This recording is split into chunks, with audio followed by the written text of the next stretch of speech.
If you think about it, the whole of Star Wars is a story about one person making one terrible decision. Everything else, the Death Stars, the Rebellion, the lightsabers, the Force ghosts, all of it, is downstream of a single man in a single moment choosing wrong, which is both the most operatically tragic thing imaginable and also somehow enormously comforting to think about at midnight when the world feels very large and complicated. Welcome in, by the way. If you're here, you've either already seen every piece of Star Wars media ever made and just want someone to talk about it quietly with you while you drift off, or you've seen the films, felt that pull towards something bigger, and are curious what the full picture looks like when you lay it all out. Either way, you're in the right place. Tonight we're doing the whole thing, the entire life of Anakin Skywalker, from a 9-year-old boy racing pods through a desert canyon on a planet the Republic barely remembered existed, all the way to a Force ghost standing at the edge of a bonfire on Endor, finally at peace. We're covering the films, obviously, but also the Clone Wars animated series, which is genuinely one of the best pieces of Star Wars storytelling ever made and adds enormous texture to everything that happens in the films. We'll dip into the Darth Vader comics, where they add something meaningful, and we'll spend time with Ahsoka Tano, because you can't tell Anakin's story honestly without her. It's going to take a while. That's rather the point. One thing before we start: if this kind of video is your thing, subscribing means you'll catch the rest of the series as it comes out. There's a lot of galaxy left to cover. But honestly, no pressure. Settle in, right then. Let's go back to the beginning.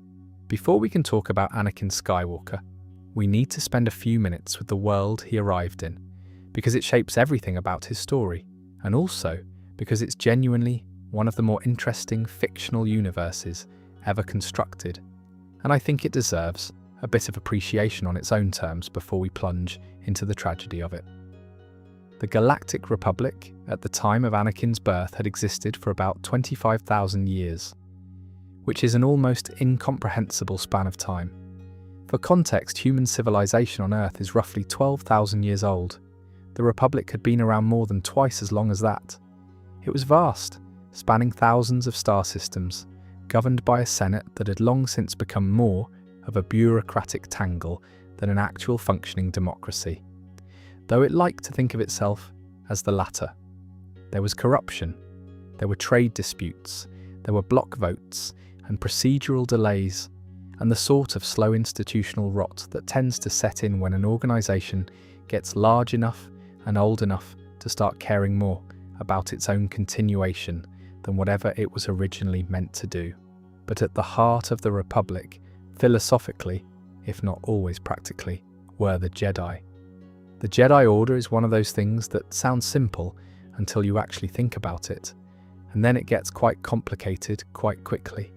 They were warriors and peacekeepers, monks and diplomats. They wielded lightsabers and also spent years studying ancient texts in a temple library.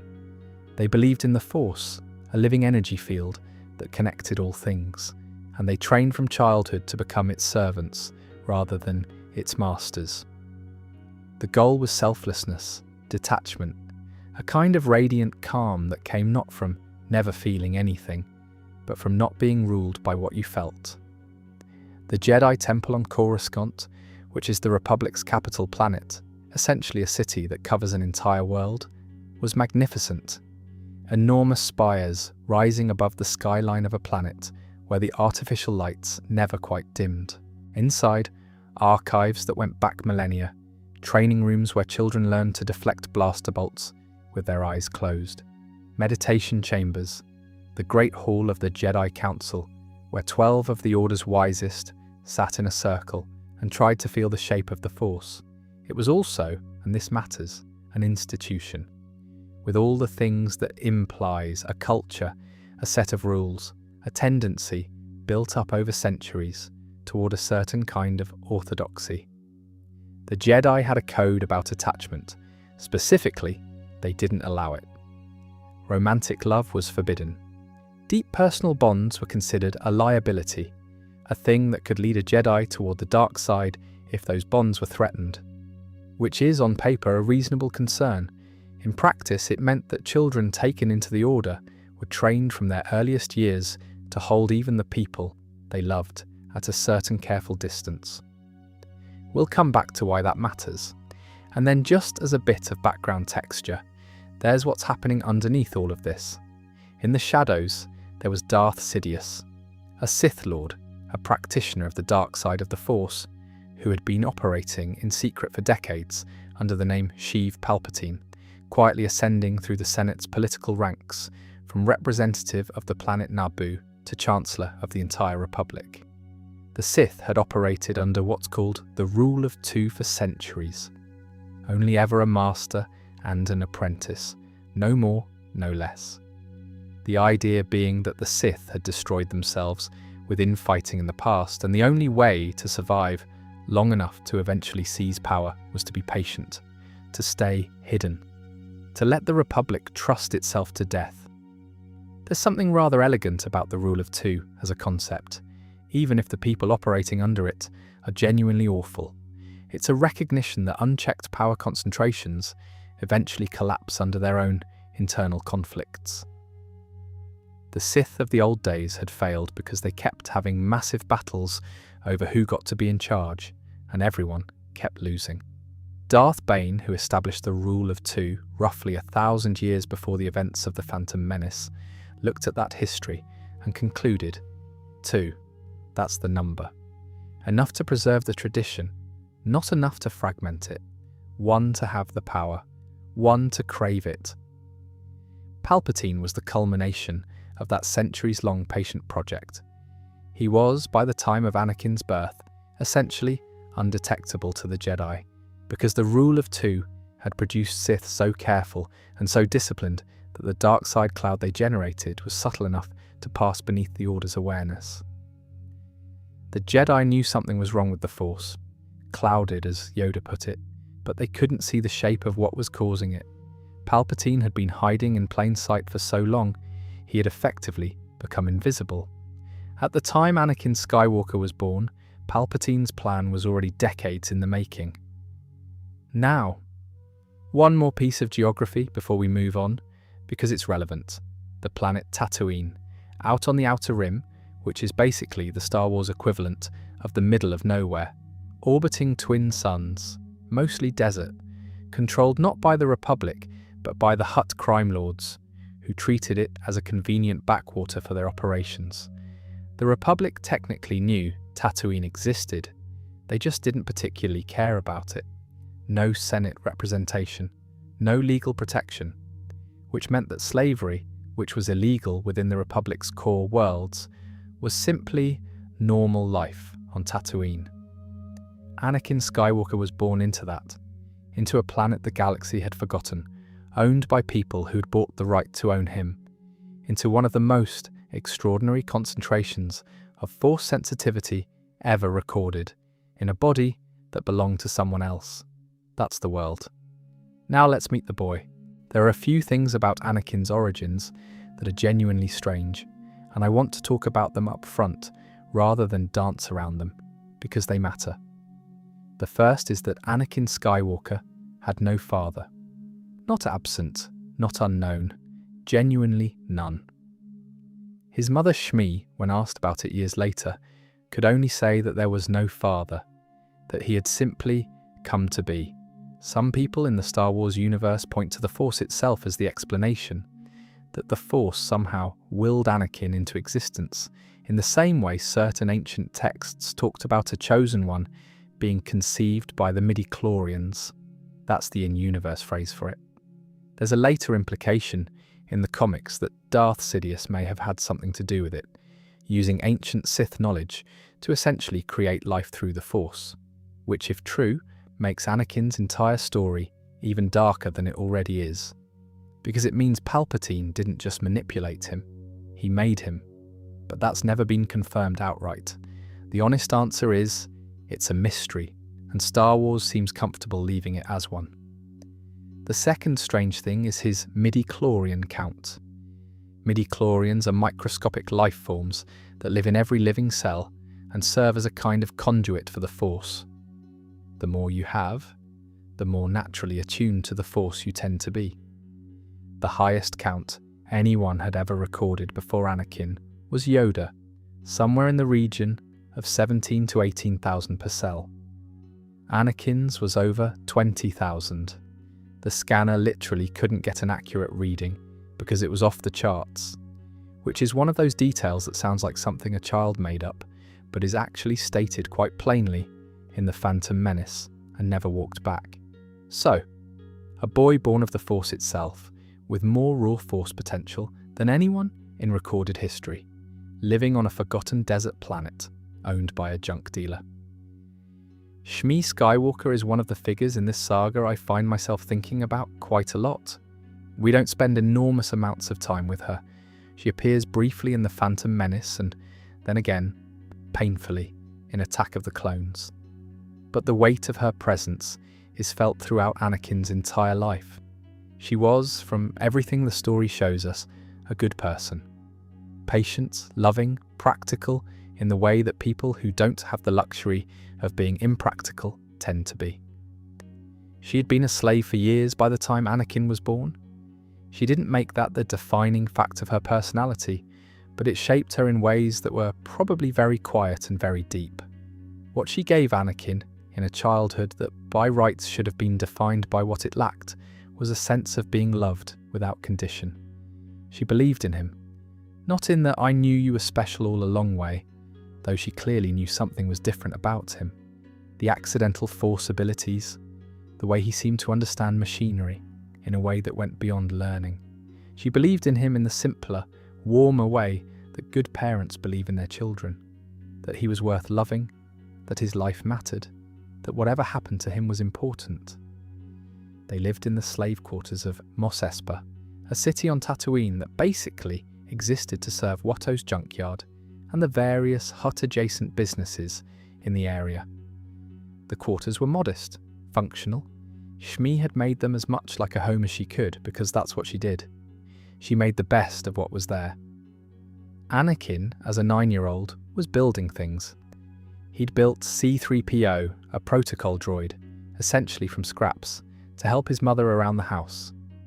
He was learning to race pods, the high-speed racing vehicles that were wildly dangerous for humans but which he had an intuitive gift for, his reflexes being something beyond what the human body was supposed to be capable of. He had friends in the neighbourhood, Keatster his closest one. He was, by all accounts, genuinely kind, not just well-behaved, but actually kind.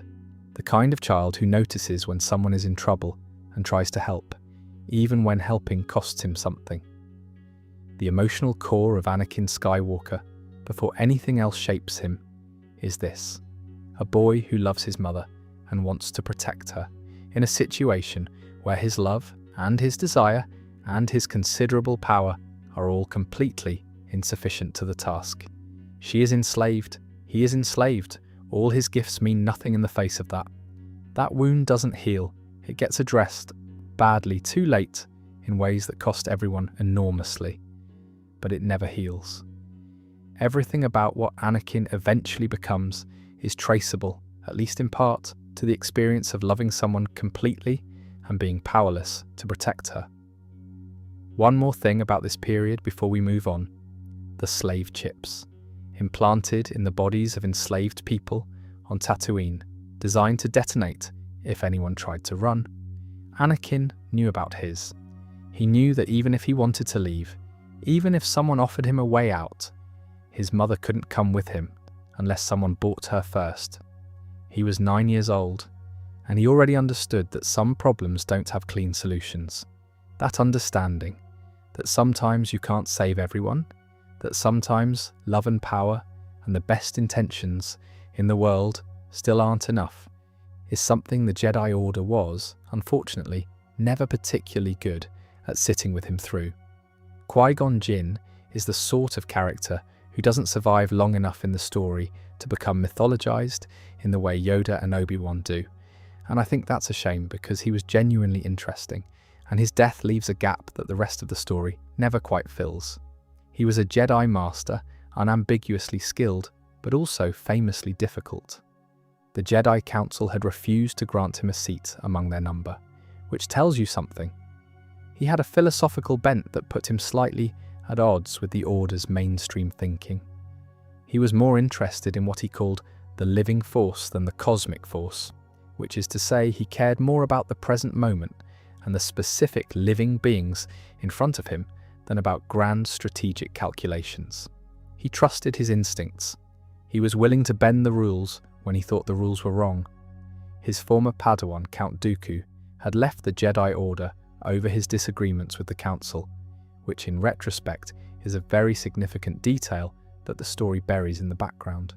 He arrived on Tatooine in 32 BBY, which is the Star Wars way of saying 32 years before the events of A New Hope, alongside a young queen of Naboo named Padme Amidala, who was travelling disguised as a handmaiden for safety, and Jar Jar Binks, who was there through circumstances that take too long to explain. They needed repairs to their ship. They ended up in Watto's junkyard. And there was Anakin. The story goes that Qui-Gon noticed him almost immediately, noticed the way the Force moved around him, the unusual brightness of his presence. He ran a blood test, casually, the way Jedi can sometimes do. Got the midi-chlorian count back, and if Qui-Gon Jinn ever had a moment of genuine shock in his composed and philosophical life, that was probably it. He decided, more or less on the spot, that he was going to get this boy off Tatooine and to the Jedi Order, whatever it took. The mechanics of how that happened are slightly shady, and I think that's worth noting, because it's the kind of detail that tells you something about Qui-Gon's relationship with the rules. Watto had Anakin entered in the Boonta Eve Classic, a pod race, the major annual event on Tatooine, basically the local sporting spectacle of the year. Qui-Gon bet Watto that if Anakin won, he would get the boy's freedom and the parts needed to repair the ship. He used a Jedi mind trick to try to get the bet to include Shmi as well. Watto, being a Toydarian, a species famously resistant to Force persuasion, caught it. So the deal was Anakin's freedom only. Qui-Gon accepted those terms. And that decision, practical as it was in the moment, cost Shmi everything. But first, the race. The Boonta Eve Classic, as depicted in The Phantom Menace, is one of the most genuinely thrilling sequences in the whole of Star Wars, and I'm including lightsaber duels in that assessment.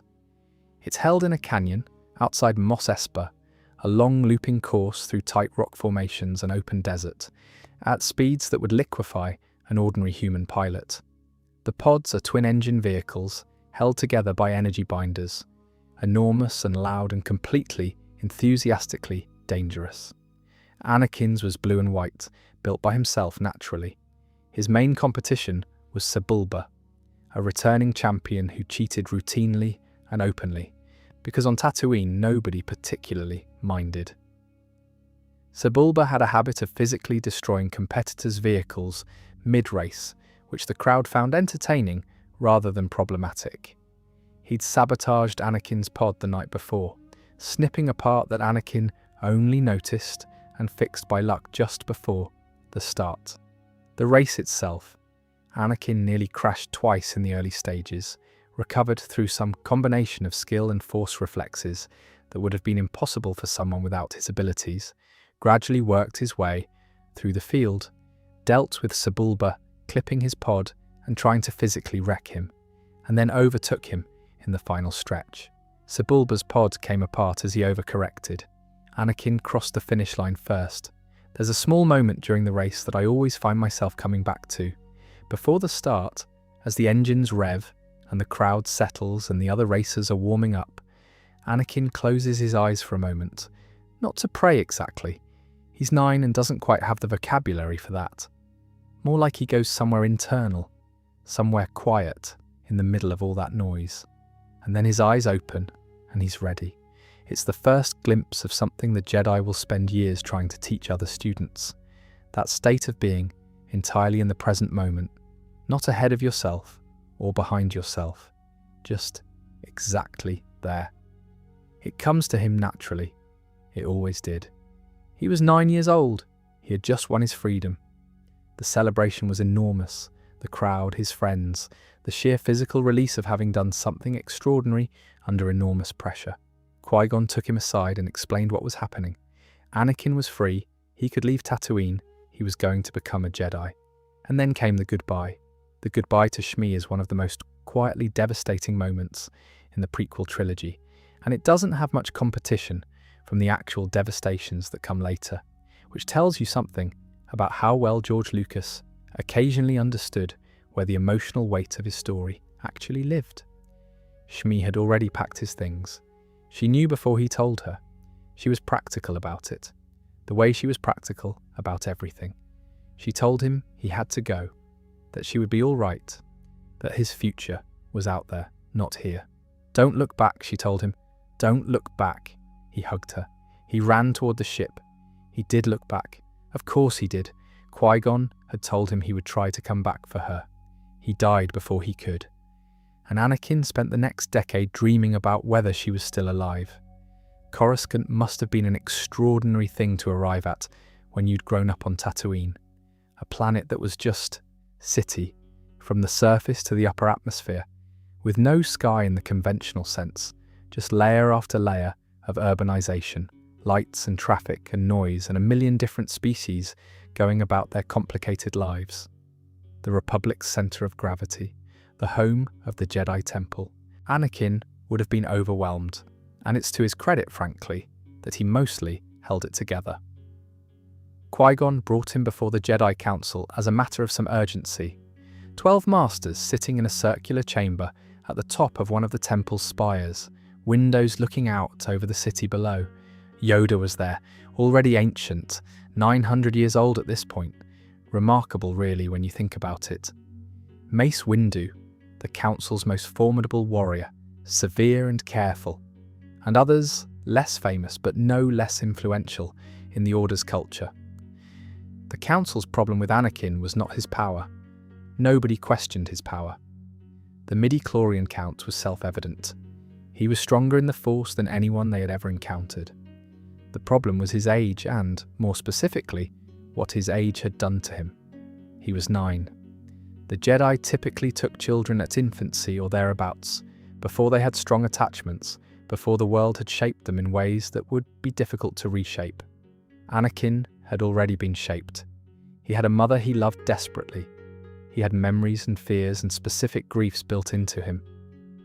When Yoda probed him through the Force, gently, not invasively, just reading what was there, he found fear. A great deal of fear. Fear of losing what he had left. Clouded, this boy's future is, Yoda said, which is, if you think about it, not exactly a specific reason to refuse someone training. Everybody's future is clouded. But what he meant was that the fear was a structural concern. Fear, in the Jedi understanding of things, was the path to the dark side. Not in a slogan on a poster way, but in a genuinely practical sense. Fear of loss leads to desperate attempts to prevent loss, which tend to involve controlling and possessing rather than loving and releasing. It's a coherent philosophical position. It just happened to be applied to a 9-year-old boy in the worst possible way. The Council said no. Qui-Gon, to his enormous credit, was not even slightly deterred by this. He told the Council that he was going to train Anakin regardless, and that Obi-Wan, his current Padawan, who was nearly ready to take his trials anyway, would simply complete his apprenticeship ahead of schedule. The Council did not love this. They also couldn't entirely stop him, because Qui-Gon was the sort of person who did what he believed was right, and was comfortable with the Council's displeasure. And then, before any of that could actually happen, things went sideways on Naboo.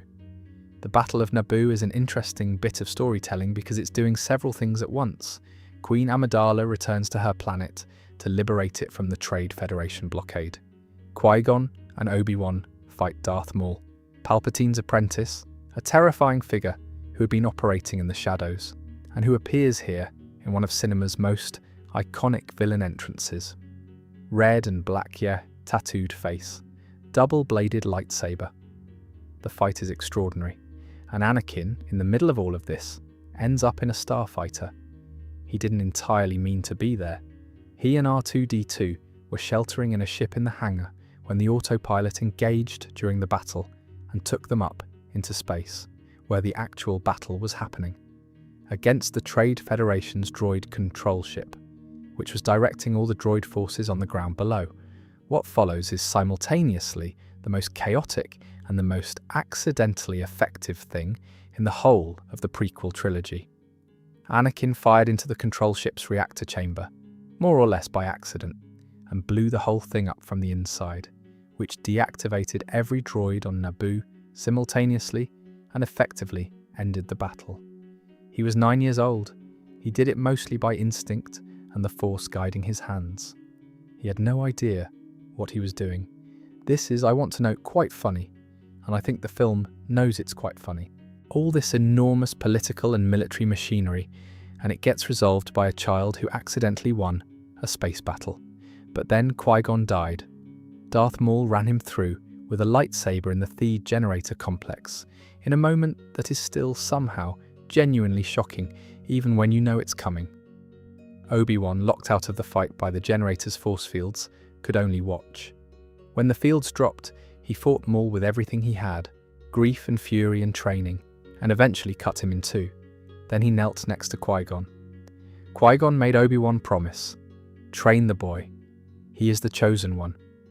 And so Obi-Wan went before the council and told them he was going to do this, and the council, moved by Qui-Gon's death and by what Anakin had apparently done in that cockpit, gave their blessing. Somewhat reluctantly. Yoda looked troubled throughout, but they said yes. Anakin Skywalker, 10 years old, newly and entirely without parents, was now a Jedi Padawan. The gap between The Phantom Menace and Attack of the Clones is 10 years.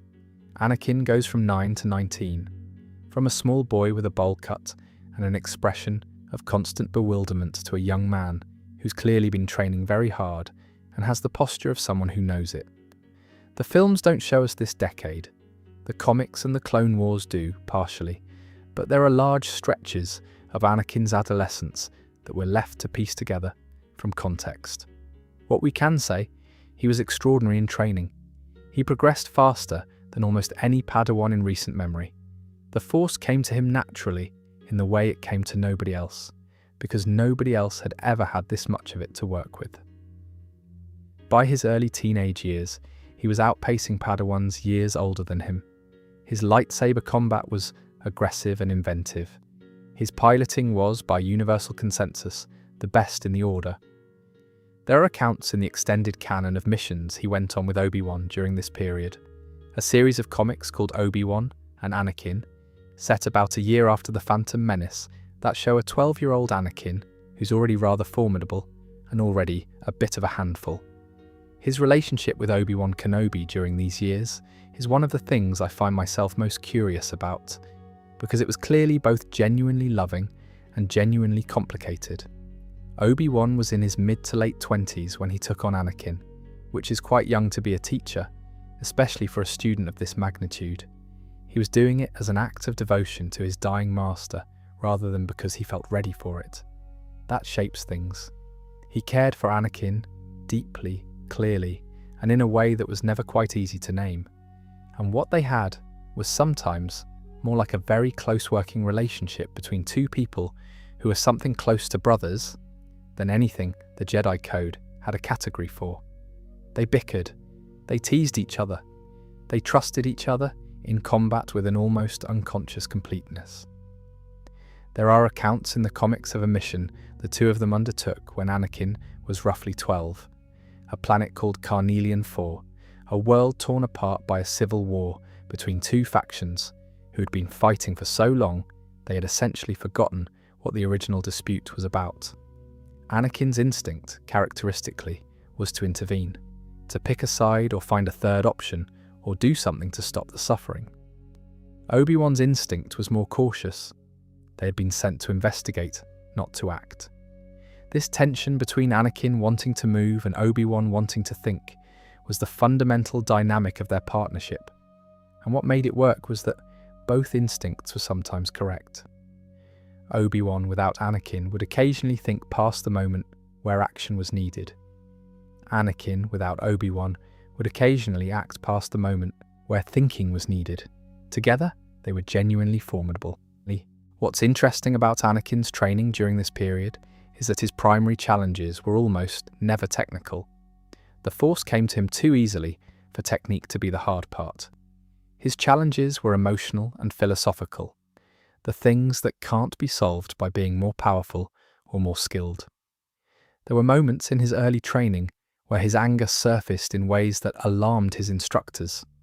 A sparring session at 14, where he pushed a training partner back with more force than the exercise warranted, because the exercise had been going on long enough that his competitiveness outweighed his control.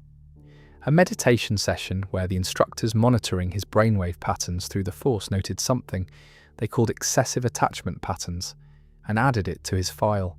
Small things, but things that were noticed and recorded and never quite addressed directly. The culture of the Jedi Temple was not cruel, and I want to be clear about that.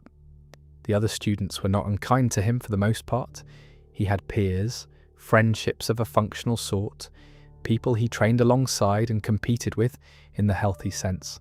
But he was also always somewhat apart, the son of a slave from a planet most of them had never visited, the one with the extraordinary count, the one who had been taken too late under special dispensation, with an asterisk attached to his name in the Council's private deliberations. He was celebrated for his ability and slightly held at arm's length as a person, and he was sensitive enough to feel that distinction, even when nobody said it out loud. But the thing Anakin needed, someone to actually sit with him and say, "You had to leave your mother enslaved on a desert planet, and that was genuinely terrible, and your grief is real, and it's going to shape you, and we should talk about it." The Jedi culture didn't particularly have a mechanism for that. The code said, don't attach, let go, release your fear and grief into the Force, which is not the same as being helped to process them. There's also the political situation, which was steadily worsening throughout this decade. Count Dooku, Qui-Gon's former master, remember, which makes this feel personal in strange ways, had left the Jedi Order and aligned himself with a growing separatist movement. Thousands of star systems were threatening to leave the Republic.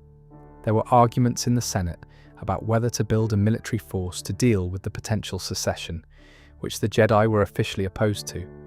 And underneath all of it, Palpatine was maneuvering, carefully, almost invisibly, expanding his emergency powers, building the infrastructure of a future empire. Anakin met Padme exactly once in this decade, at a formal occasion of some kind, and there's no indication they did anything beyond polite acknowledgement. But he had thought about her, fairly clearly, for 10 years. He mentioned this to her when they were reunited, and she was either charmed or unsettled by it, probably both. One more small detail that I think is worth pausing on. Anakin built C-3PO as a child to help his mother. He left the droid behind when he left Tatooine. Shmi eventually freed C-3PO and the droid remained with her.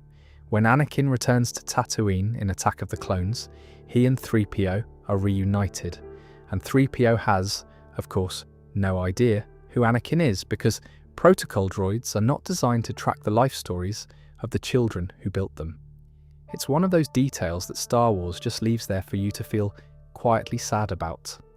The setup for Attack of the Clones involves assassination attempts on Padme Amidala, now a senator representing Naboo in the Republic's legislative body. Someone is trying to kill her. The Jedi Council assigns protection, Obi-Wan to investigate the source of the attempts, and Anakin to accompany Padme somewhere safe. Anakin is 19, she's 24. They haven't seen each other in 10 years. He is transparently, embarrassingly, besotted with her the moment they're in the same room. She is doing her level best to be professional about it, which gets more difficult as time goes on. The choice to send Anakin specifically to protect her is, in retrospect, one of the more baffling decisions the Jedi Council makes in a saga full of baffling decisions. Obi-Wan mentions this in the film, diplomatically, and gets rather brushed off. Anakin had been openly pining for this woman since he was 9. Sending him to her home planet with her alone was either a test of his attachment-non-attachment training or a remarkable failure of common sense. Possibly both. They went to Naboo, to the Lake Country, Varecano, which is, it must be said, one of the most beautiful places in the Star Wars universe. Sweeping views, calm water, flowers everywhere. The kind of setting that seems almost aggressively romantic. Whatever the Jedi Council was thinking sending them there, neutral environment to maintain professional boundaries, it was not. The relationship that develops between them over their time in Varecano is something that the films handle both earnestly and awkwardly, and I think it's worth being honest about both. The earnestness, there is something real and visible in both characters about the connection between them. He's loved her since he was a child, which in a 9-year-old is mostly uncomplicated and sweet. Now he's 19, and she's the first person who's ever felt fully like an equal to him, someone whose intelligence and strength match his own, who doesn't treat his abilities as either a gift to be managed or a burden to be afraid of. She sees him, he sees her. The awkwardness. I don't like sand. You know the speech, it goes on for a while. It is, on one read, genuinely terrible dialogue, and on another read, a fairly accurate depiction of what a 19-year-old who's been trained to suppress emotional expression actually sounds like when he tries to express feelings for the first time. Sort of stilted and over-explained and more intense than the situation calls for. Not a great film moment, but possibly a recognizable human one. She kissed him on a balcony and then immediately thought better of it and told him it was impossible. She was a senator, he was a Jedi. Both their lives had rules. They acknowledged all of this and continued falling in love anyway, because that is what people do. Then the nightmares started. Anakin began having visions of Shmi, the same images repeating, his mother in pain, suffering, needing him. He'd had something similar before, in a smaller way, throughout his years in the temple. But this was different, more urgent. He knew what it meant because he'd felt this before. He'd felt it about Padme's first assassination attempt before it happened. He knew, in the way that people with his particular connection to the Force sometimes know things, that his mother was in trouble. He told Padme. She didn't dismiss it or argue with him or tell him to follow the Jedi code and let go of his attachments. She said, "We should go." And that too tells you something about her, that she saw his fear, and her response was to help him move toward it rather than away from it. She loved him for that fear as much as anything else, I think, because it was evidence that he was still connected to something real and human beneath all the training. They found Tatooine changed and unchanged in the way desert planets always are. The landscape doesn't shift. The twin suns are the same. The poverty and the heat and the dust are identical to what Anakin left behind. What had changed was his mother. Shmi had been freed.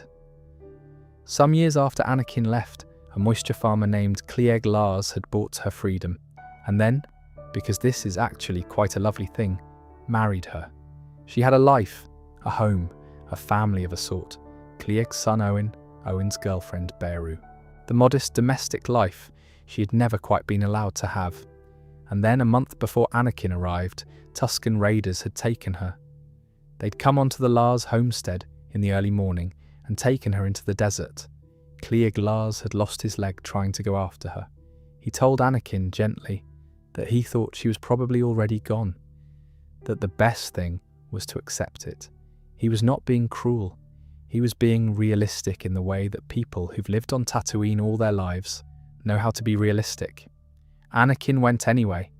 He found the Tusken camp at night, tracked it on a borrowed speeder bike, moved through the tents quietly, found the one where they were keeping her. She was alive, barely. Bruised and broken and barely conscious, arms suspended above her head where they'd left her. She recognized him. She said his name. She told him she loved him. She died in his arms. And then Anakin Skywalker did something he had never done before and would never entirely stop doing after. He killed them. All of them. The men who had taken her, yes, but also the women, the children. He came back to the Lars homestead with his mother's body and sat in the garage with her while Padme listened through an open door. And he told her what he had done in a voice that cycled rapidly between grief and fury and something that wasn't quite either. He said they were animals, and he hated them. This is the first time we see Anakin cross a line that cannot be uncrossed. The first time the fear of loss converts itself, as Yoda had worried it might, into something that acts through him rather than being felt by him. He didn't plan it, he didn't decide to do it. He went into that camp in grief and came out in violence, and the violence felt, in the moment, like the only possible response. Padme didn't leave. She held his hand.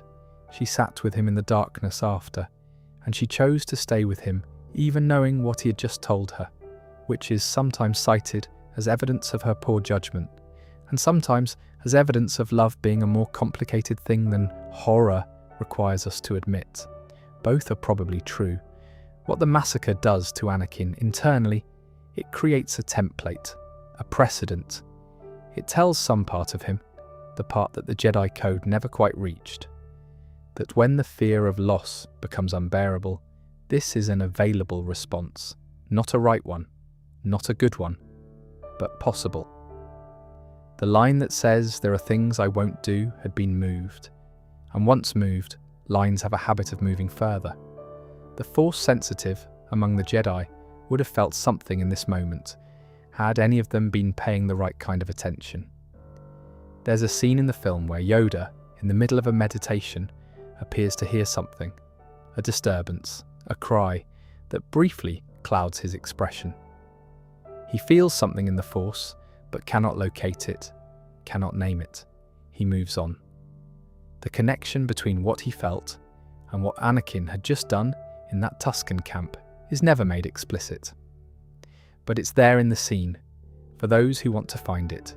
What's also present in this moment, more quietly, is the question of who Anakin would have been if the conversation after had gone differently, if Padme had said something different, if someone with authority and wisdom had been there to receive what he was carrying when he came back, the confession, the horror at himself, the grief that was underneath the rage, not to excuse it, not to pretend it didn't happen, but to sit with him in it, to name it clearly and help him understand what it meant and what it must not be allowed to mean again. Nobody did. Padme held his hand. The burial happened, the Clone Wars continued, and Anakin filed the knowledge of what he was capable of somewhere deep and kept going. Palpatine, when he eventually hears about this through the Force and through whatever intelligence network he maintains, files it away. He doesn't act on it for years. He doesn't need to. He already knows what he needs to know. They buried Shmi at the Lars homestead, in the sand. The grave is still there when Luke Skywalker grows up on the same farm, years later. He may or may not have known whose it was. The battle at the end of Attack of the Clones is almost incidental to Anakin's story, a thing that happens around him while other things are happening to him, but it's significant for what it sets in motion. The Separatists, under Count Dooku, had established a base on Geonosis. Obi-Wan had discovered the secret clone army being grown on Kamino, grown specifically for the Republic. Commissioned years before by a Jedi Master who had since died and whose order had been placed by someone using a forged identity. Palpatine's work, all of it. Though nobody quite puts that together yet. The Senate grants emergency powers to the Chancellor. The clone army deploys. The first major battle of the Clone Wars takes place in a gladiatorial arena on Geonosis, where Anakin, Padme and Obi-Wan have rather inconveniently ended up in chains. There's an arena sequence, there are monsters. Anakin fights a reek, which is essentially a rhinoceros the size of a small building without a weapon, and manages not to die, which is its own accomplishment. More significantly, he loses his right arm to Count Dooku's lightsaber in a brief, unambiguous defeat that establishes quite clearly that Dooku is not a minor obstacle. He gets a mechanical replacement, because this is the Star Wars universe, and prosthetics are extraordinarily good. He barely seems to mind the arm. What clearly bothers him more is being beaten. Then in a small temple on Naboo, just the two of them and their droids as witnesses, Anakin and Padme got married. It was illegal technically. For a Jedi, the secret had to be kept absolutely, from the Council, from everyone. But they did it, and there's something rather touching about the smallness of it. No ceremony, no guests, just two people who knew they were making a complicated choice and made it anyway, because the alternative was not being together, and they had apparently concluded that the risk of the secret was preferable to that. What I think often gets lost in the analysis of this relationship is how much pressure Padme accepted by agreeing to it. She was a senator, a public figure, known and watched. She had devoted her life to democratic principles and institutional integrity, and she was now the secret wife of a Jedi in violation of his order's rules, which meant she could not speak of it, could not be with him openly, could not call on him when she needed him without elaborate pretense. She accepted all of that, and she maintained it for the entire duration of the Clone Wars, sitting in the Senate, voting on legislation about the conflict her husband was fighting in, never once letting the mask slip. The emotional toll of that kind of sustained concealment is something the story doesn't spend enormous time on, but it's present in the edges of her scenes. A particular quality of control in her face when Anakin's name came up in Senate discussions. The way she communicated with him, brief, encrypted, always with the awareness that the wrong word to the wrong person ended both their careers and his position in the Order. The Clone Wars had begun. The Republic's army was deployed. The Jedi were now generals, and somewhere at the center of all of it, a young, secretly married Jedi Knight who had just lost his mother and his arm and gained a wife was being sent back out into a galaxy-wide conflict he had never asked to be in charge of. There's also something worth noting about what the Clone Wars meant philosophically for the Jedi Order as a whole, because it has implications for Anakin specifically. The Jedi had spent millennia as peacekeepers, diplomats with lightsabers, sent to resolve conflicts, not start or sustain them. The Clone Wars transformed them overnight into military generals commanding an army of clones, directing campaigns, accepting chain of command from a chancellor. They became part of the Republic's military machine, and that transformation changed them, changed the way they made decisions, the kind of authority they wielded, the moral vocabulary they used daily. Anakin came of age as a Jedi entirely within this transformation. He had never known the Order as peacekeepers. He had only known it as a military institution. That shapes how you think about what the Force is for.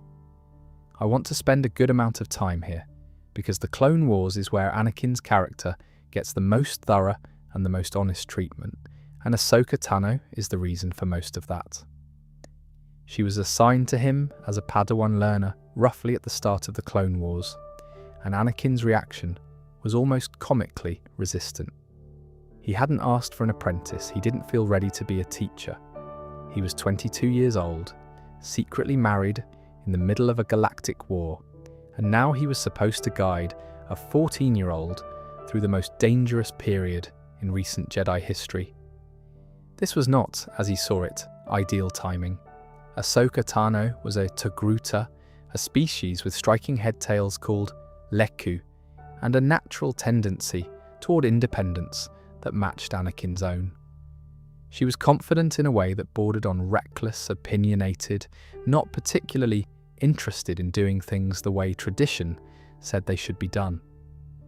She reminded Anakin of himself, which may be part of why he found her so immediately irritating. She called him Sky Guy. He called her Snips. Whether these were affectionate nicknames or simple reflexive hostility that became affectionate through repetition is, I think, a genuine question. What Yoda understood when he made the assignment, and this is, to be clear, one of Yoda's better moves during a period when his decisions were not uniformly excellent, was that both of them needed something the other could provide. Ahsoka needed a teacher with experience and forceability equal to the war they were in. Anakin needed someone to care for beyond himself, someone whose survival required him to be responsible, to think about consequences, to be the stable one, even when his instincts said otherwise. Teaching someone is one of the most effective ways of forcing a person to articulate and embody what they actually believe, rather than what they've been told to believe. Their partnership during the Clone Wars spans several years and dozens of battles and arcs, and I don't want to just list missions at you, but I do want to highlight the texture of their relationship as it develops, because it becomes central to understanding everything that comes later. One thing the show does early and consistently is establish that Anakin taught Ahsoka the way he learned himself, by doing, by trusting her instincts, by putting her in situations that were slightly beyond what she was technically supposed to handle, and then watching her handle them anyway.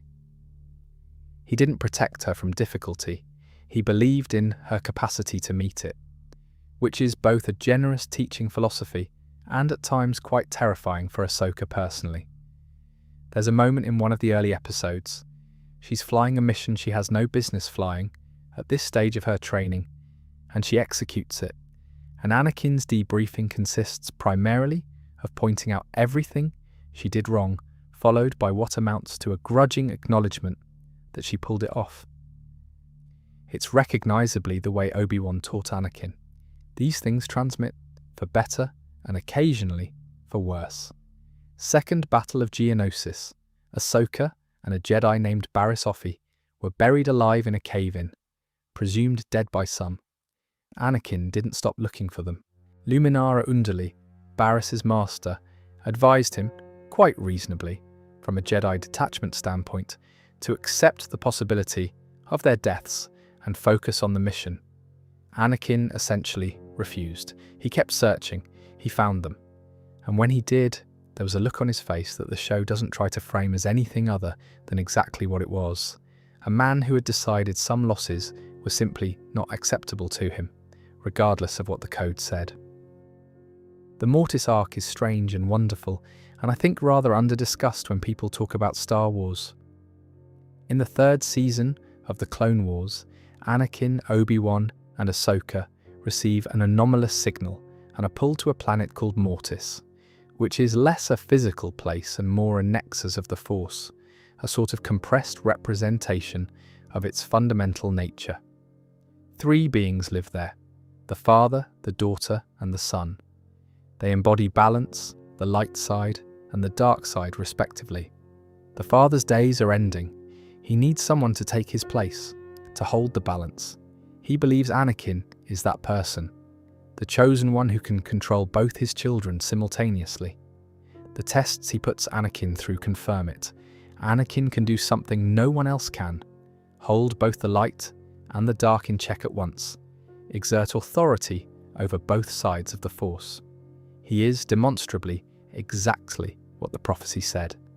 He refuses to stay. The Son, the dark side made manifest, tries to convert him by corrupting Ahsoka, turning her against him, then killing her. Anakin's response to Ahsoka dying is one of the most raw things in the show. He screams for the Father to do something, and through the dying daughter as a conduit, brings Ahsoka back to life. He never tells her she died. He restores her memory up to the moment before the Son took her, and lets her believe she'd simply been unconscious. He couldn't bear to have her carry that knowledge. The Son then shows Anakin visions of his future, his actual future, the fall, the armor, the things he will do to the Jedi and to the galaxy. Anakin sees it. The Son offers him the power to prevent it if he joins the dark side. Anakin refuses that too, and the Father erases the vision from his memory before the arc ends. There's something important there. He saw his future and refused the path that led there, but the memory was taken before it could properly anchor itself. He never got to sit with the knowledge of what he might become and truly reckon with it. Whether having that knowledge would have changed anything is one of those questions the story leaves open, and probably wisely. Back in the wider war, the Citadel arc, Anakin specifically ordered Ahsoka not to come on a highly dangerous prison rescue mission. She was too young, he said, too inexperienced for this one. She encased herself in carbonite and snuck into the cargo hold. He found her when they were already well into the mission and couldn't turn back. He was furious in the way that people are furious when they're terrified and can't say so. She was, of course, invaluable to the mission and helped save everyone. He barely acknowledged this afterwards, which is very much his style. The thing about Ahsoka is that she gave Anakin something the Jedi never quite figured out how to give him. A reason to be responsible that wasn't about obedience to the code. He protected her because he loved her, not because the rules said to. He taught her not because it was assigned, but because he genuinely wanted her to be extraordinary. Their relationship was the most honest and functional attachment he ever maintained within the Order, and it was built entirely in violation of the principle that attachments were dangerous. The Clone Wars lasted approximately 3 years. In that time, Anakin Skywalker became something genuinely extraordinary as a military commander and as a Jedi, and also became increasingly aware that the institution he served and the war he was fighting were not entirely what they appeared to be. His reputation as a general was remarkable. The hero with no fear, the propaganda called him, which is ironic considering that fear was quite literally his defining characteristic and the thing that eventually destroyed him. But on the battlefield, he was exceptional, aggressive in strategy, instinctive in execution, and unusually committed to the survival of his troops. The Battle of Christophsis was one of the early major engagements of the war and a useful illustration of what Anakin was actually like as a commander. He was outnumbered. His initial strategy involved a direct assault that failed badly. The Separatists had a spy feeding them information, which meant everything he tried was anticipated. His response was not to double down on the failed approach, but to pivot completely and run a deception of his own.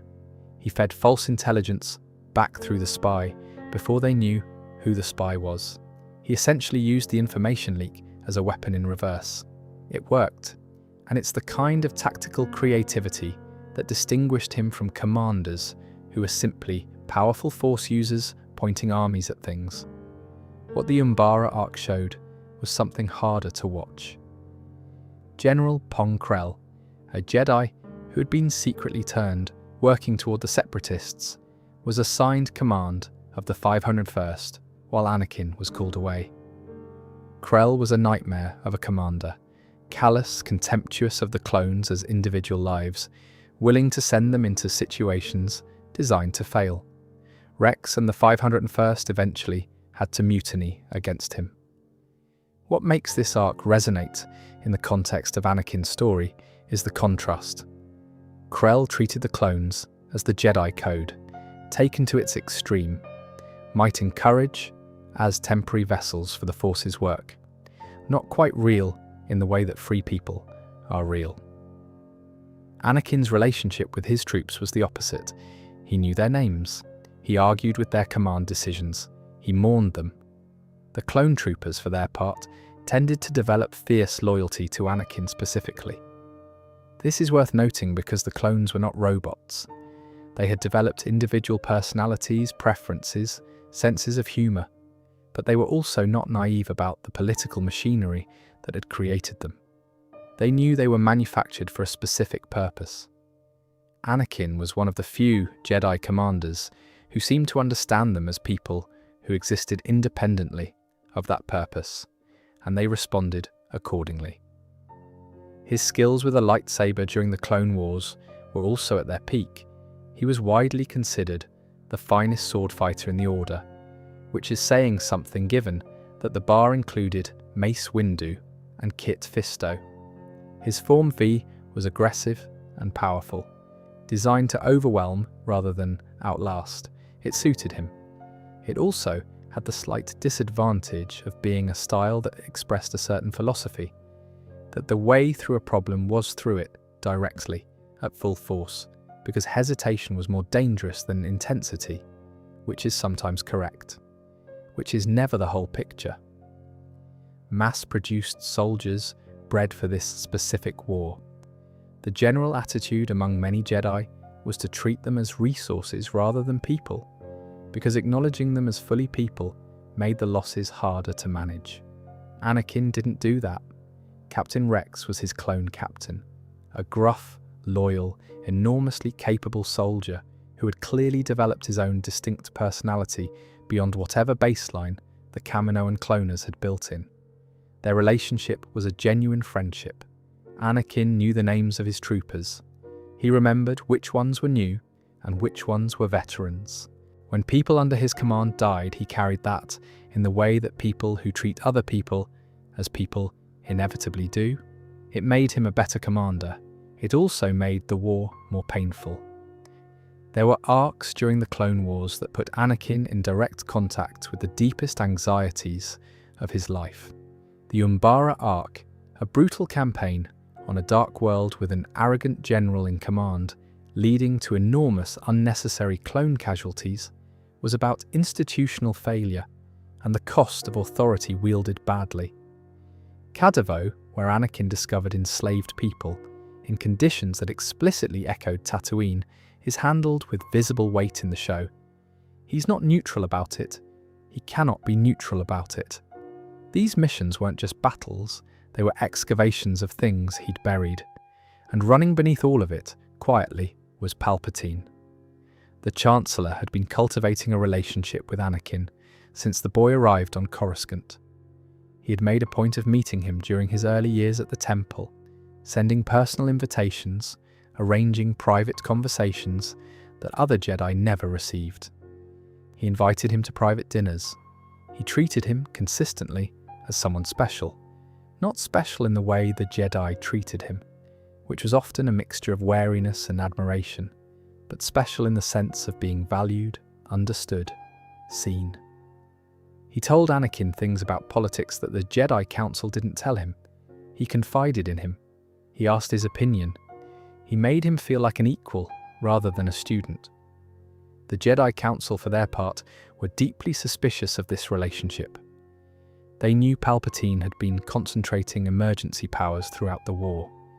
They knew that something was wrong with the Force, that the dark side was clouding their ability to see clearly, and they suspected correctly that Palpatine was involved somehow.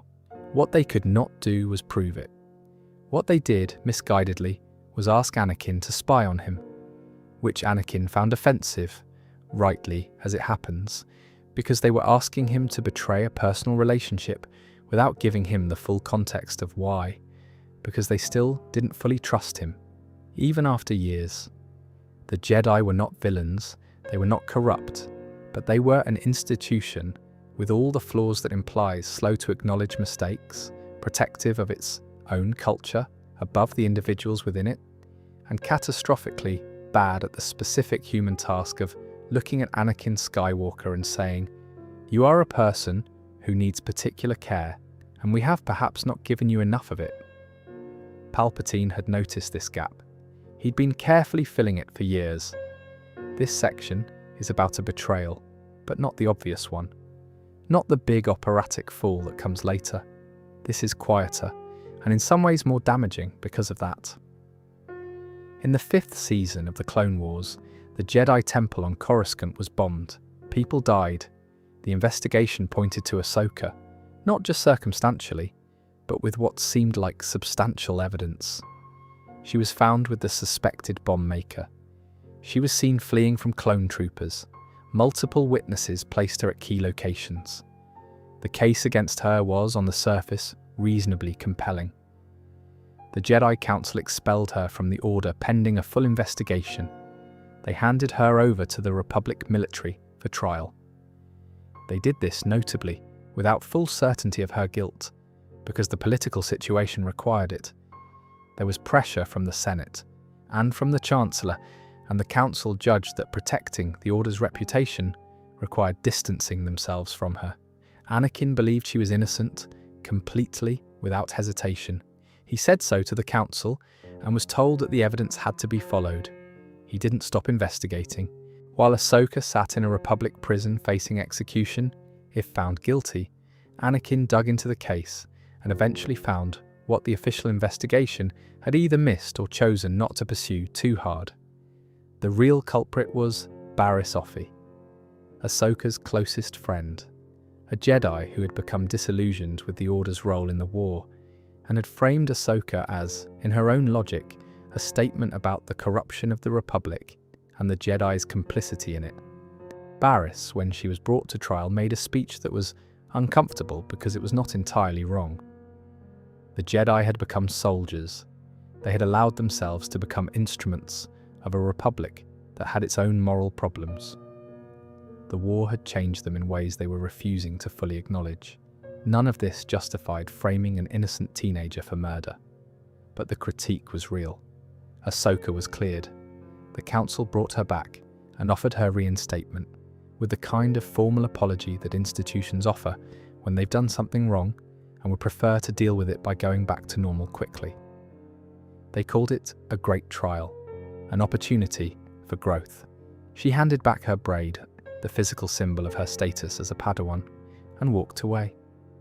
Her last conversation with Anakin before she left is one of the most emotionally precise pieces of writing in the whole of the Clone Wars. She told him she understood why he wanted her to stay. She told him that she knew he sometimes wanted to leave too, that she had felt it in him for years, the restlessness, the frustration, the sense of being constrained by rules that didn't quite fit the shape of him. She said she needed to figure out who she was outside of the Order, and that she had to do that without him. He stood on the steps of the Jedi Temple and watched her walk away. She didn't look back. What this does to Anakin, he had given the Order one of the most important relationships of his life, a Padawan he had taught and protected and loved in the way the code said he shouldn't. And the Order had taken her from him, not through death, not through enemy action, but through its own institutional failure, its own inability to stand behind someone it claimed to value, because standing behind her was politically inconvenient. There's also something specifically painful about the timing. This happened before Revenge of the Sith, before the fall, while there was still, at least technically, time. Ahsoka's departure is one of those moments where you can feel the story narrowing. The number of people in Anakin's life who truly knew him and were close to him and could reach him was never large. Obi-Wan was at a remove, shaped by Jedi reserve. Padme was a secret. And now Ahsoka, who had perhaps more daily honest access to him than anyone, was gone. The circle of people who might have been able to say the right thing at the wrong moment had shrunk considerably. The faith he had maintained in the Order, imperfect, strained but present, took significant damage that day. He never stopped being a Jedi, but he stopped believing, quite as fully as he once had, that the Jedi were reliably on the right side of things. We're at the start of Revenge of the Sith now, and I want to slow down a bit here, because this section of Anakin's life is one where every detail matters and everything is connected. The Clone Wars have been going on for 3 years. Anakin is 22. He and Padme have been secretly married throughout this period, meeting when they could, maintaining the fiction of professional distance in public. And Padme is pregnant. The nightmares started not long after they learned she was expecting. The same vision, repeating, cycling through his sleeping hours with increasing urgency. Padme dying in childbirth, a dark medical room, her reaching for him, and then nothing. The same basic structure as the dreams about Shmi, the same quality of inevitability to them, that particular flavour of prophetic force vision that doesn't feel like imagination, but like memory of something that hasn't happened yet. He had learned from Shmi that these visions came true. He had learned it in the worst possible way, by arriving too late to prevent the thing he'd seen. The knowledge that it was happening again, that the woman he loved was in danger he couldn't fight conventionally, activated every anxious system he had. He went to Yoda, privately, without specifying who the dreams were about. He described them. Visions of someone he cared about dying. What should he do? Yoda's answer was the best answer the Jedi Code had available to it, and it was the wrong answer for this specific person in this specific moment. Train yourself to let go of everything you fear to lose, Yoda told him. Death is a natural part of life. Grief is the acknowledgement of attachment. Attachment is the path to the dark side. Rejoice for those who transform into the Force. Do not mourn. It is not bad advice as a general principle. It is the kind of wisdom that has sustained many people through genuine loss. But Anakin was not asking a philosophical question. He was asking for help. And what he heard in Yoda's answer was, "The people you love are going to die, and you need to be okay with that, and caring too much about preventing it makes you dangerous." The same impossible ask the Code had always made of him. Let go of what you love, even as you devote yourself to protecting it. What Palpatine offered was not actually the opposite of the Jedi Code. That's the subtle brilliance of it. He didn't say, abandon wisdom or embrace cruelty. He said, the things you feel are real. The love you have for Padme is real. The fear of losing her is a natural human response to a real threat.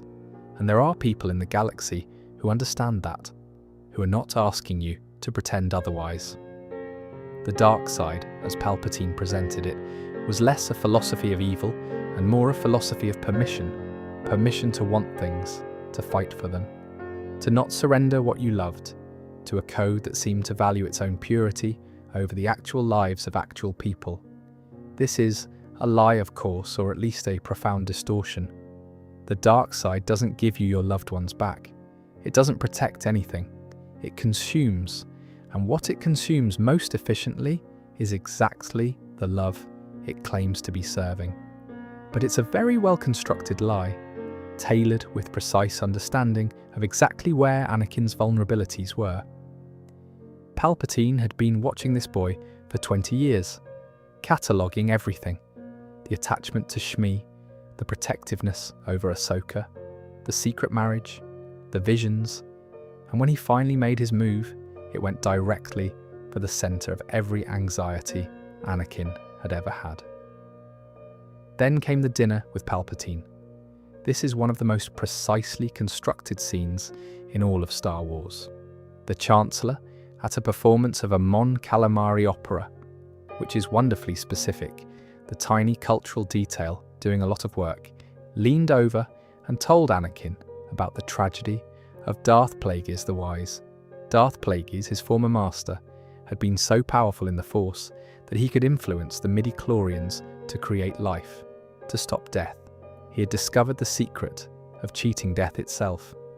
He had taught his apprentice everything he knew. And then, as tends to happen with Sith masters, his apprentice killed him in his sleep. It is, Palpatine noted, not a story the Jedi would tell. What Palpatine was offering Anakin was not power exactly, not yet.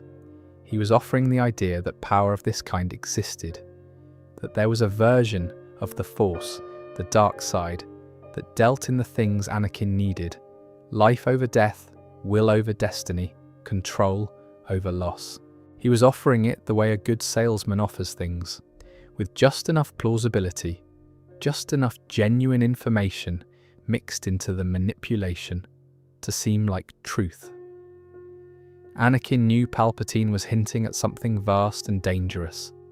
He also couldn't stop thinking about it. The discovery that Palpatine was Darth Sidious came shortly after. Anakin worked it out from the Chancellor's knowledge of Sith lore and confronted him directly. Palpatine confirmed it without particular drama. He had been the phantom menace behind the Trade Federation blockade, behind the Clone Wars, behind most of the political disasters of the last decade. He told Anakin this, and then told him that together they could destroy the Sith, save the Republic. And by the way, Plagueis' power over death was real and learnable. Anakin was, briefly and clearly, appalled. He went to Mace Windu, he told him.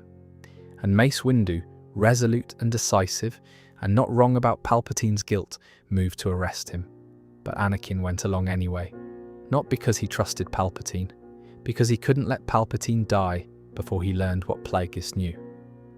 The confrontation in Palpatine's office happened at sunset, which feels right somehow. Mace Windu brought 3 masters with him. Palpatine produced a lightsaber from his sleeve, which is still startling even when you know it's coming, and killed Kola, Teen and Fisto in seconds. Only Windu remained. What followed was a duel that is often debated. Was Palpatine genuinely defeated by Windu, or was he performing defeat in order to set up the moment that followed? The answer is probably something between those two options. Windu was extraordinary.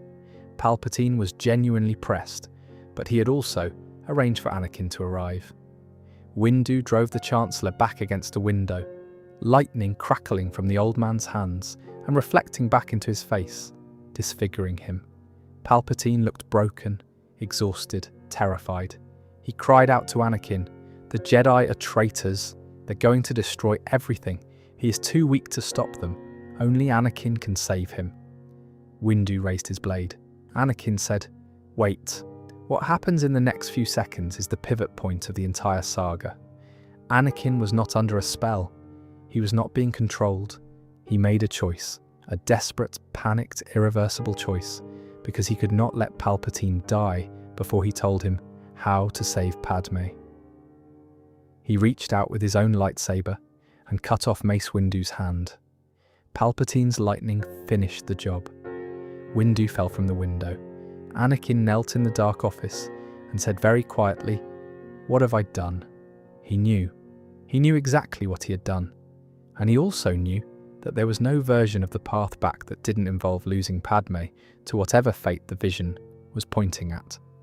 He had made the choice, and having made it, the only way forward was through. "I pledge myself to your teachings," he said. "I will do whatever you ask."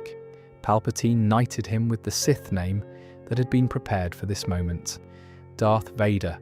What followed in the next several hours was the most efficient and devastating act of institutional destruction in galactic history.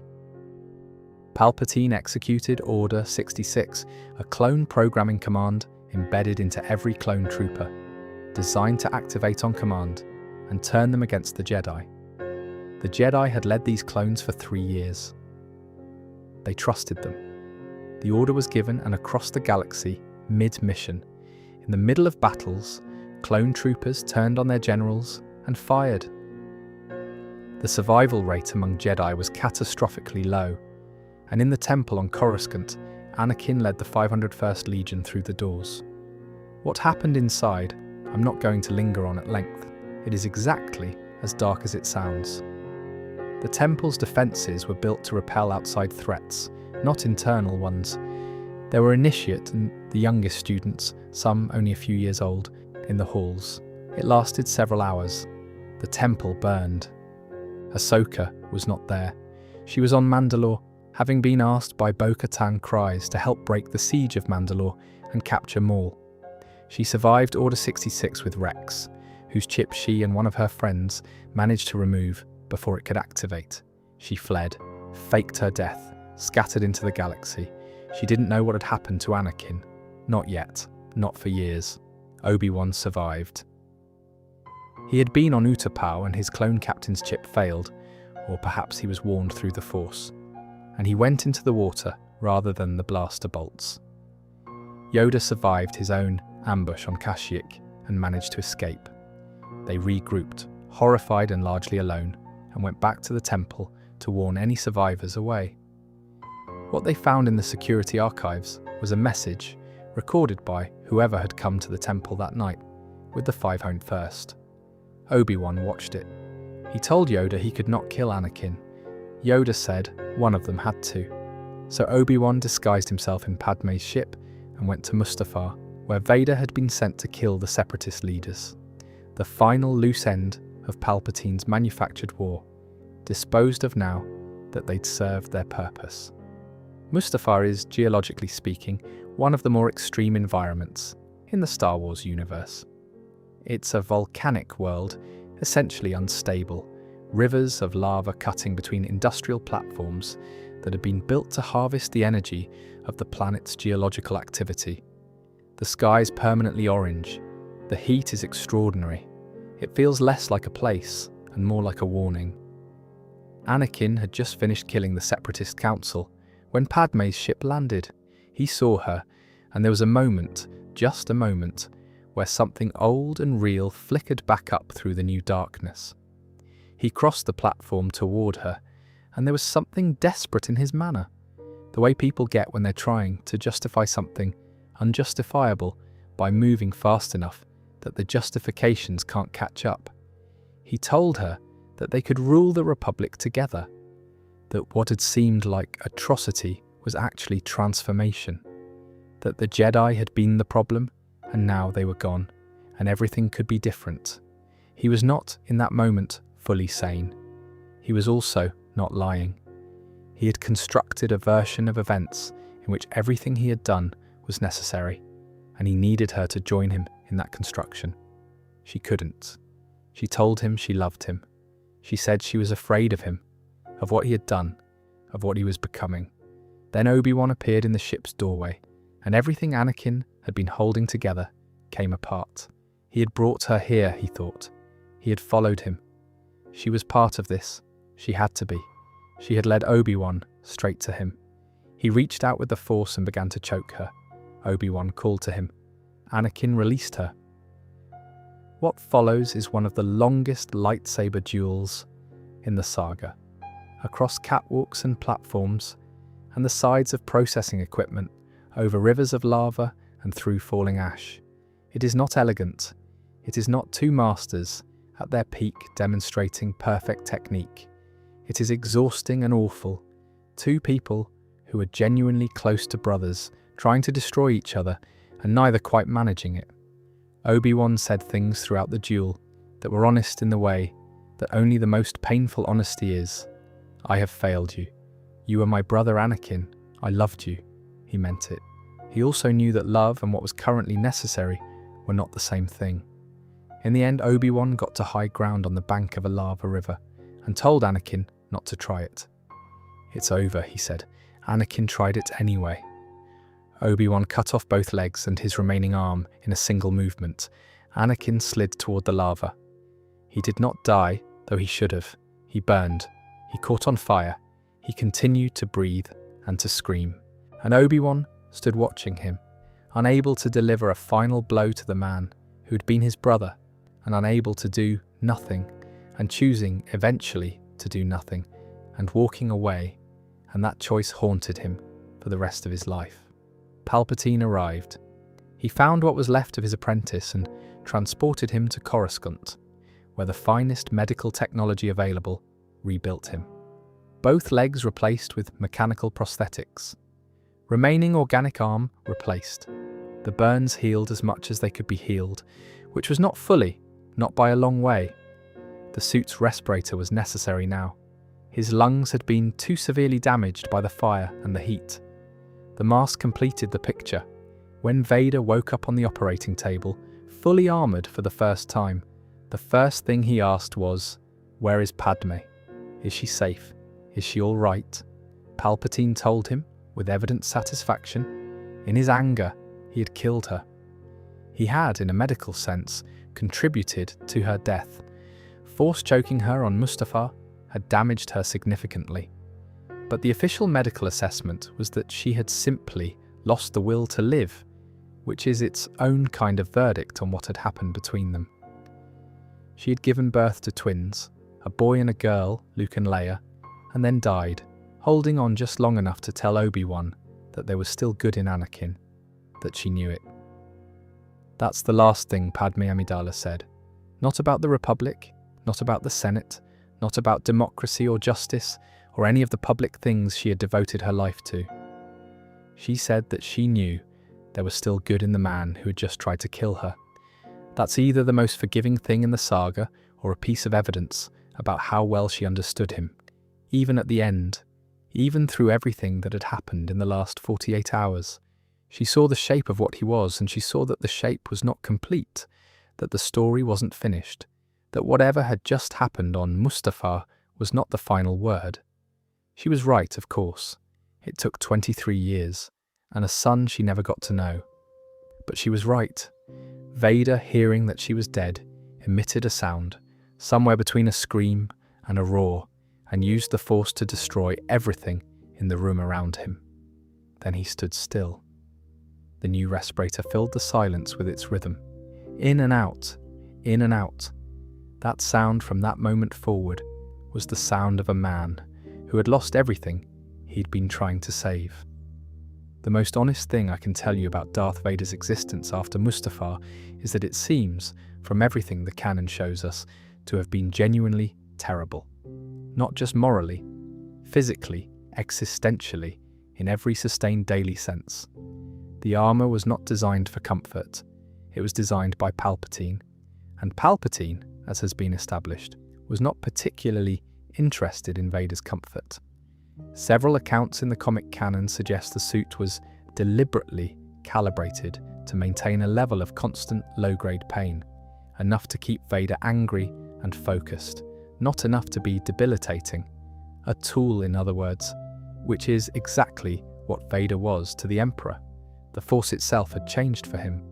Before Mustafar, Anakin's connection to the Force had been extraordinary in scope, vast, sensitive, capable of enormous subtlety. The suit dampened things. The trauma dampened things further. He was still, by essentially any measure, one of the most powerful Force users alive. But what he had been capable of, as Anakin, the full expression of that extraordinary Force potential operating without constraint, was gone. Palpatine knew this. Palpatine had designed the suit. You could argue, and some have, that this was the most Sith thing Palpatine ever did. Create an apprentice permanently weakened below their potential, so that they could never quite overpower the Master. The early days of the Empire involved the Inquisitor program. The Inquisitors were Force-sensitive individuals who had been captured after Order 66, and through a process involving torture and psychological dismantling, turned into hunters, sent out across the galaxy to find and eliminate surviving Jedi. Vader oversaw them. He trained them to the extent that he trained anyone. And there was something particularly grim about this assignment. These were people who had been broken and turned into weapons, which was at some level exactly what had been done to Vader. He knew what they were from the inside. He hunted Jedi directly as well. It occupied much of the early Imperial period, a decade of tracking down survivors, following leads, eliminating the last traces of the Order. There were Jedi who tried to reach him, who saw Anakin in there and believed they could reach him. Some of them died for that belief. One of the recurring patterns in the accounts of these hunts is that Vader was not indiscriminate. He was systematic, patient, and in a specific way, almost clinical about it, which in some respects makes it worse. The cruelty wasn't the point, the efficiency was. But there are also accounts, scattered through the comics, of moments when he hesitated.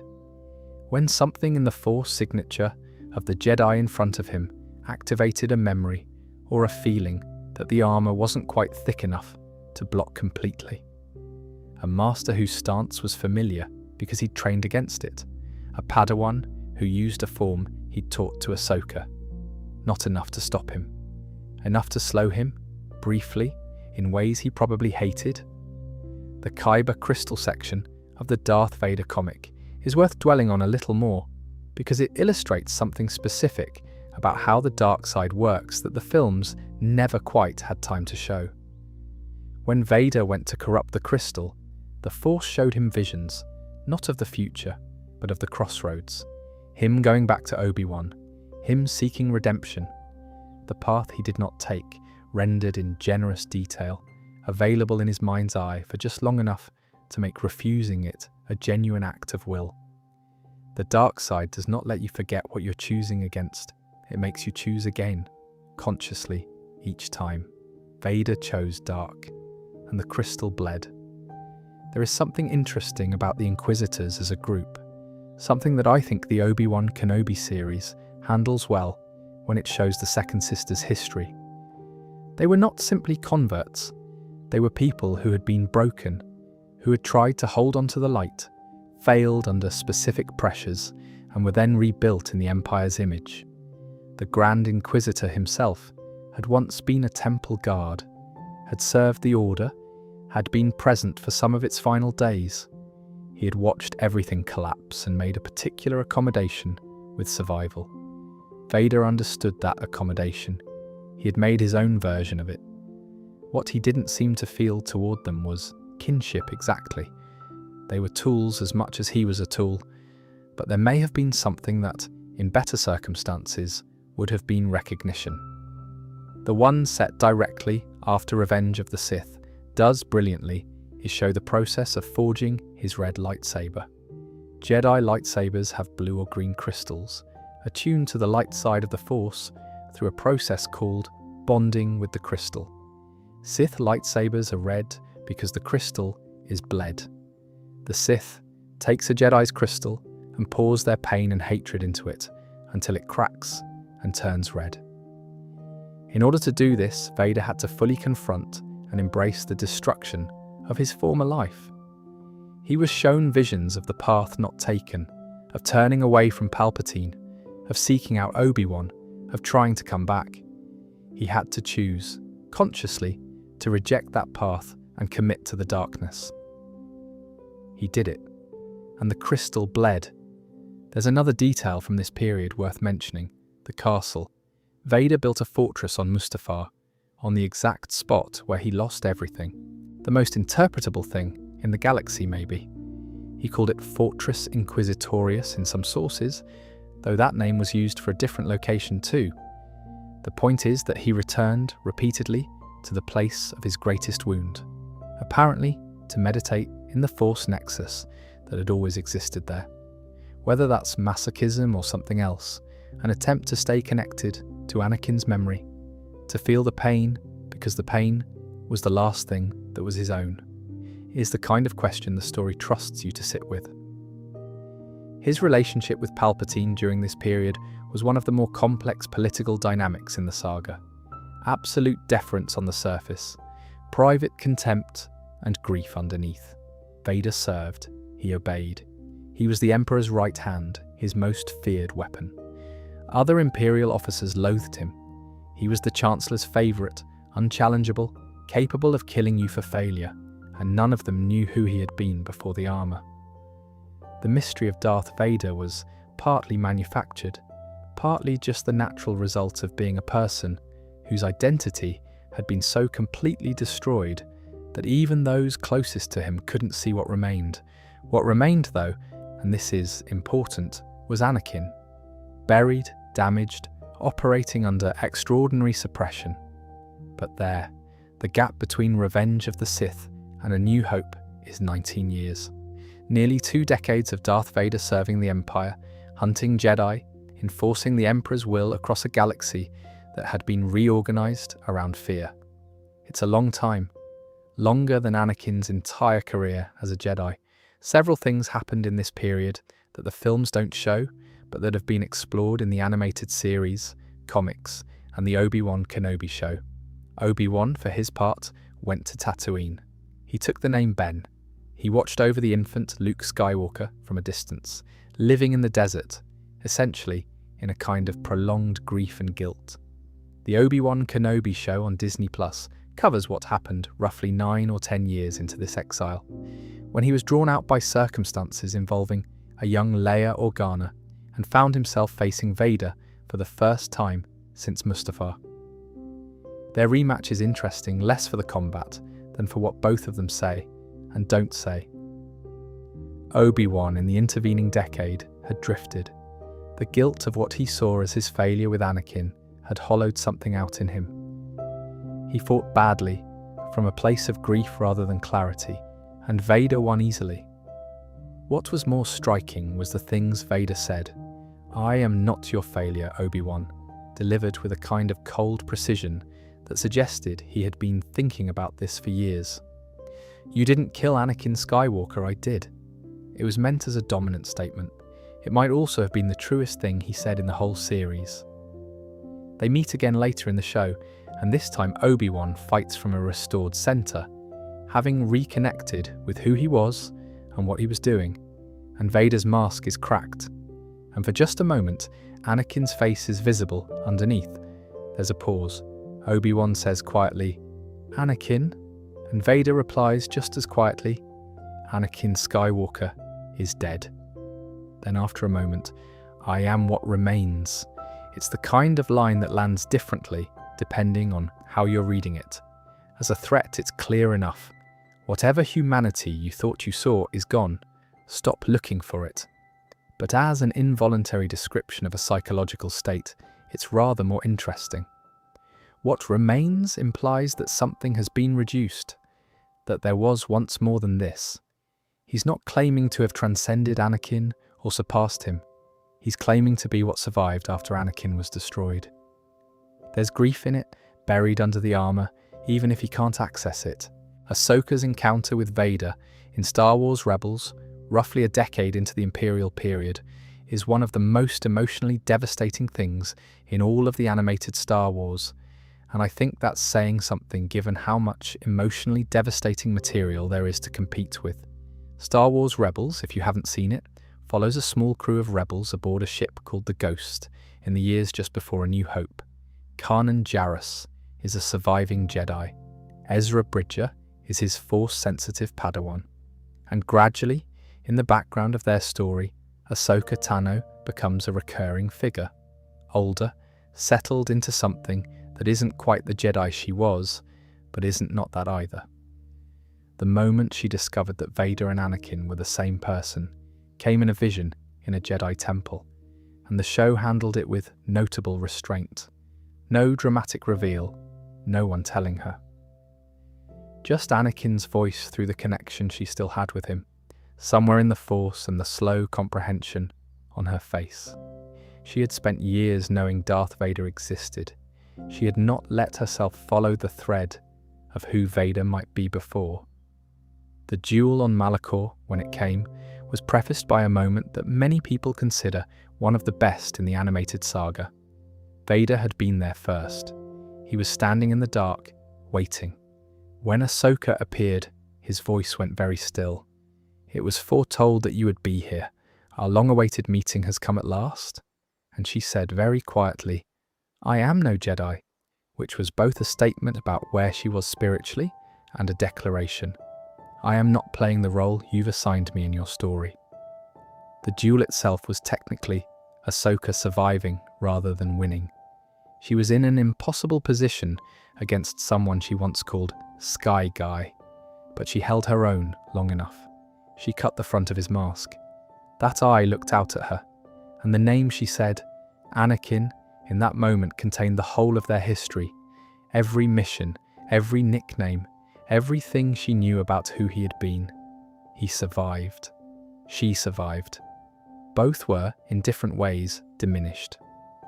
Vader's relationship with Palpatine during this whole period was, in a certain light, a kind of tragedy of its own. He was loyal, not out of love, but out of inability to conceive of an alternative. He had given up everything. The only way to give it meaning was to keep going. And underneath it all, the part that was still Anakin was doing what it had always done, attaching to things, loving people improperly, carrying wounds that wouldn't close, the grief of Padme, the loss of Ahsoka, the memory of Obi-Wan's voice on Mustafar saying, "I loved you." None of it went away. He just wore armor over it.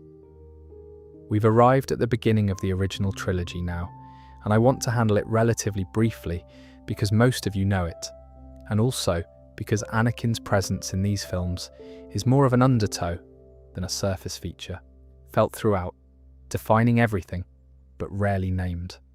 A New Hope begins with a rebel blockade runner being pursued and boarded by an Imperial Star Destroyer. The scale of the Star Destroyer, enormous against the smaller ship, was the first image of the film, and it established immediately that the Empire was not something you easily escaped. The boarding party stormed through, and then the corridor filled with smoke, and in the smoke there was a shape, tall and black, breathing in and out in a rhythm that became, within seconds, one of the most recognizable sounds in cinema.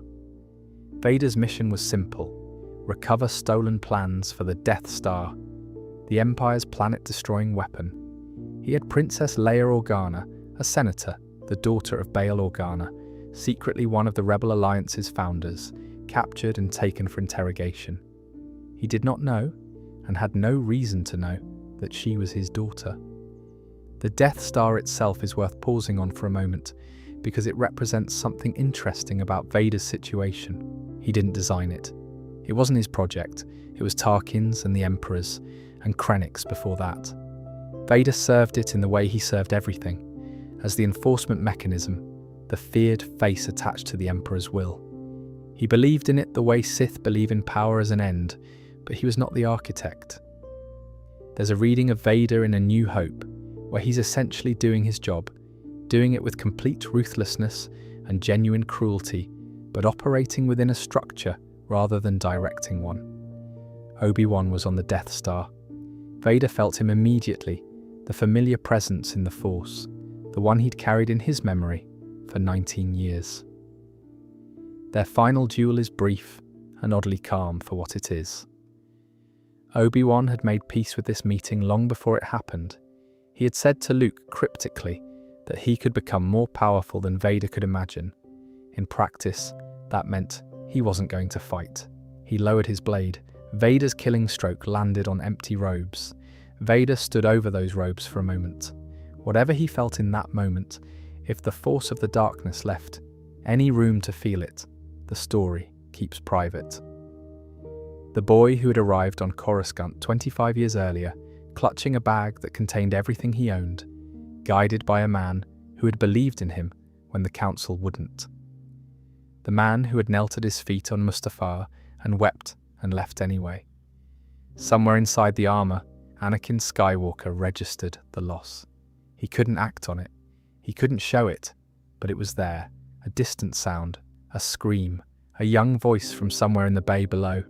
Luke Skywalker seeing his teacher die, the Force connecting the grief of a boy who never knew his father to the man responsible for it, without either of them knowing the connection. The Battle of Yavin. Rebel fighters attacking the Death Star's thermal exhaust port, the one vulnerability in its design. Vader personally flew to intercept them. In his TIE fighter, he was extraordinary, picking off pilots one by one, closing in on Luke's X-Wing with the precision of someone who had spent 40 years in cockpits. He had almost locked on for the kill when Han Solo's Millennium Falcon appeared from the sun and blasted his escorts, spinning him out into space. And in the Force, right before he lost the target, he felt something. A presence in the pilot ahead of him. Extraordinarily strong. Familiar in a way he couldn't quite place. He didn't know who Luke Skywalker was yet, but some part of him had noticed. The 3 years between A New Hope and The Empire Strikes Back were spent. For Vader, in a kind of obsession, he had felt that Force signature at Yavin. Whoever that pilot was, they had a connection to the Force that Vader recognized in the way you recognize a voice you've heard before, without being able to say where. He commissioned agents to find the identity of the rebel who had destroyed the Death Star. He found out. His name was Luke Skywalker. The comics depict this moment, Vader in a corridor after receiving the intelligence, standing still, processing. He had believed Padme's children died with her. He had been told they died. And now a 20-year-old with his last name had just destroyed the Emperor's greatest weapon, using what was clearly Force ability of extraordinary magnitude. He had a son. The Greg Pak comic series, set in the period between Empire Strikes Back and Return of the Jedi, does something interesting with this knowledge. It shows Vader actively investigating not just Luke's location, but Luke's life. What he had been, where he had grown up, who had raised him. He visited Padme's grave on Naboo privately, in armor that made him a figure of terror on a planet that had once known him as a teenager, hopelessly in love with their queen. He stood by the tomb in silence. The comic doesn't tell you what he thought, it just shows him there, alone in the dark. I find that choice rather eloquent. The decision to keep Luke's existence from Palpatine, as long as possible, is worth thinking about. Vader knew what the Emperor would want. The same thing he always wanted. A new and more powerful apprentice.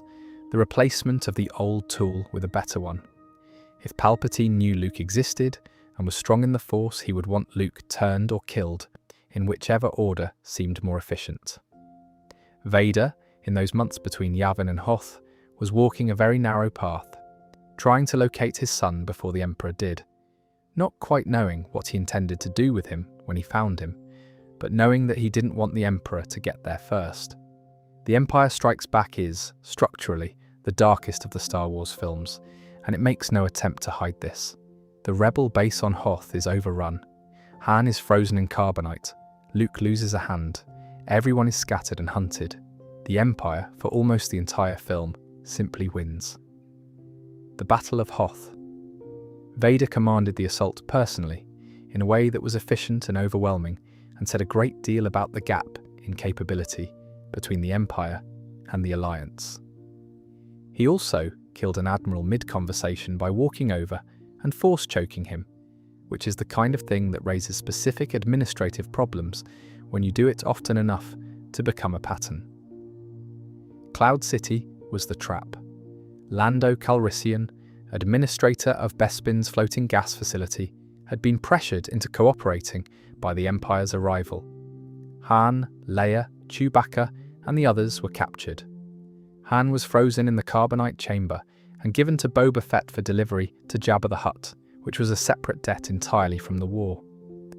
Leia told him she loved him, and he said, "I know," which is either deeply cool or mildly infuriating depending on your mood at the time, and Han carbonite was loaded onto Boba's ship. Luke arrived. The duel began. It's not an even fight. Luke had been training, but he was not Vader's equal yet, and Vader was not particularly trying to kill him. He was evaluating. He disarmed him relatively quickly, cut off his right hand, and had him cornered on a gantry above an enormous ventilation shaft.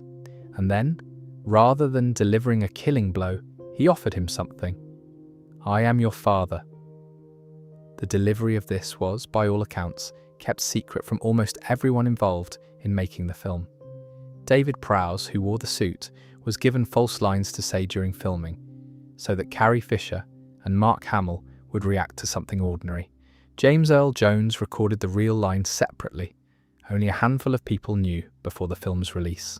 Luke's response was to throw himself down the shaft, rather than accept. He survived. The shaft connected to another exit, and he ended up hanging from an antenna on the bottom of the city. Leia found him through the Force, the beginnings of her own sensitivity that would only be confirmed much later. He was rescued. Vader stood at the window and watched the Millennium Falcon escape into hyperspace. He could have pursued. He didn't, quite. The son had made a choice, and the father was giving him time to reconsider. There is a particular quality to Anakin Skywalker's redemption in Return of the Jedi that I want to try to articulate carefully, because I think it's sometimes discussed in ways that make it sound more dramatic than it actually is, when the truth is that its power comes precisely from how quiet it is. He doesn't make a speech. He doesn't dramatically announce that he's changed. He doesn't win a battle or defeat an enemy in some conventional heroic sense. He just picks someone up. But let's get there properly. The setup. Luke Skywalker had spent the gap between the second and third films continuing his training under Yoda, who was dying, over 900 years old, simply reaching the end of what 900 years allows. Yoda told him what he needed to know before he died. There was another Skywalker. Luke had already worked it out. Leia, his twin sister. He surrendered himself to Imperial forces on Endor, deliberately, knowingly. He wanted to face his father again, and this time he wanted to do it from a position of clarity rather than fear. He had a theory. There was still good in Vader. He had felt it. He believed it, not as hope or desperation, but as something he was certain of through the Force.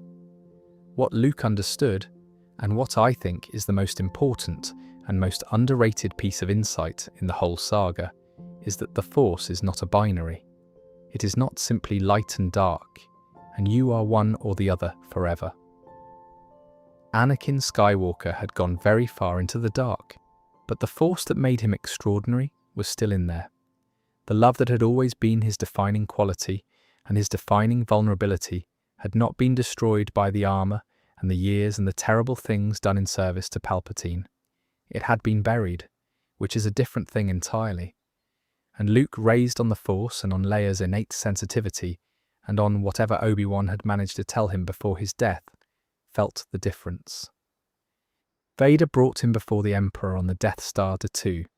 The scene in the throne room is one of the great pieces of cinema. 3 people in a dark room, each with a completely different objective. The Emperor wanted Luke to turn to the dark side, to kill his father and take his place as Palpatine's new apprentice. Luke wanted to turn his father back to the light. Vader, and this is the interesting one, wanted to find his son, convince him to join him, and together overthrow the Emperor, which was still a Sith outcome, but not the one Palpatine was orchestrating. The Emperor understood all 3 positions. He was enjoying himself. There's a small detail in this scene that I've always thought was worth noting. Vader hands Luke's lightsaber to Palpatine when they arrive. It's a practical moment, the prisoner's weapon going to the highest authority, but it also functions as a kind of statement. He is, in that moment, following the rules, obeying the structure, bringing the prisoner in the prescribed way. And Palpatine accepts the saber with visible satisfaction, because that gesture is exactly what he wanted to see. Vader compliant, the system working as designed. Then Luke started not complying, and the Emperor's satisfaction transformed into something colder. Luke's refusal to fight was the first piece. Palpatine escalated. The fleet above was being destroyed. The Alliance was losing. Everyone Luke cared about was dying. "Fight," Palpatine kept saying. "Take your weapon and strike me down and end this. It is your destiny." And then Vader read his mind and found Leia in there. Said, if Luke would not turn, perhaps his sister would. Luke fought. He gave into it, the rage of the moment, and the duel that followed was the most honest expression of what the dark side actually feels like from the inside. Not evil for evil's sake, but love expressed as destruction, protection twisted into violence, grief wearing the face of power. He drove Vader back. He cut off his hand. He stood over his father with his saber raised. The Emperor was delighted. "Strike him down," Palpatine said. "Take your father's place at my side." Luke looked at Vader's mechanical hand, looked at his own mechanical hand, understood in that moment who he was becoming and who he refused to be. He threw down his saber. "I am a Jedi," he said, "like my father before me." Palpatine's response to this was immediate and murderous. Force lightning, direct, sustained. The kind designed to kill rather than persuade. Luke's body gave way under it. He could do nothing. He called for his father. Vader stood and watched. What happened next is the thing that 22 years of darkness and grief, and a mechanical suit, and constant pain, and Palpatine's manipulation had not quite managed to destroy. The father looked at his son being tortured. He picked up the Emperor. He walked to the shaft. He dropped him. The lightning that the Emperor turned on Vader in those last seconds went through the suit and damaged him critically.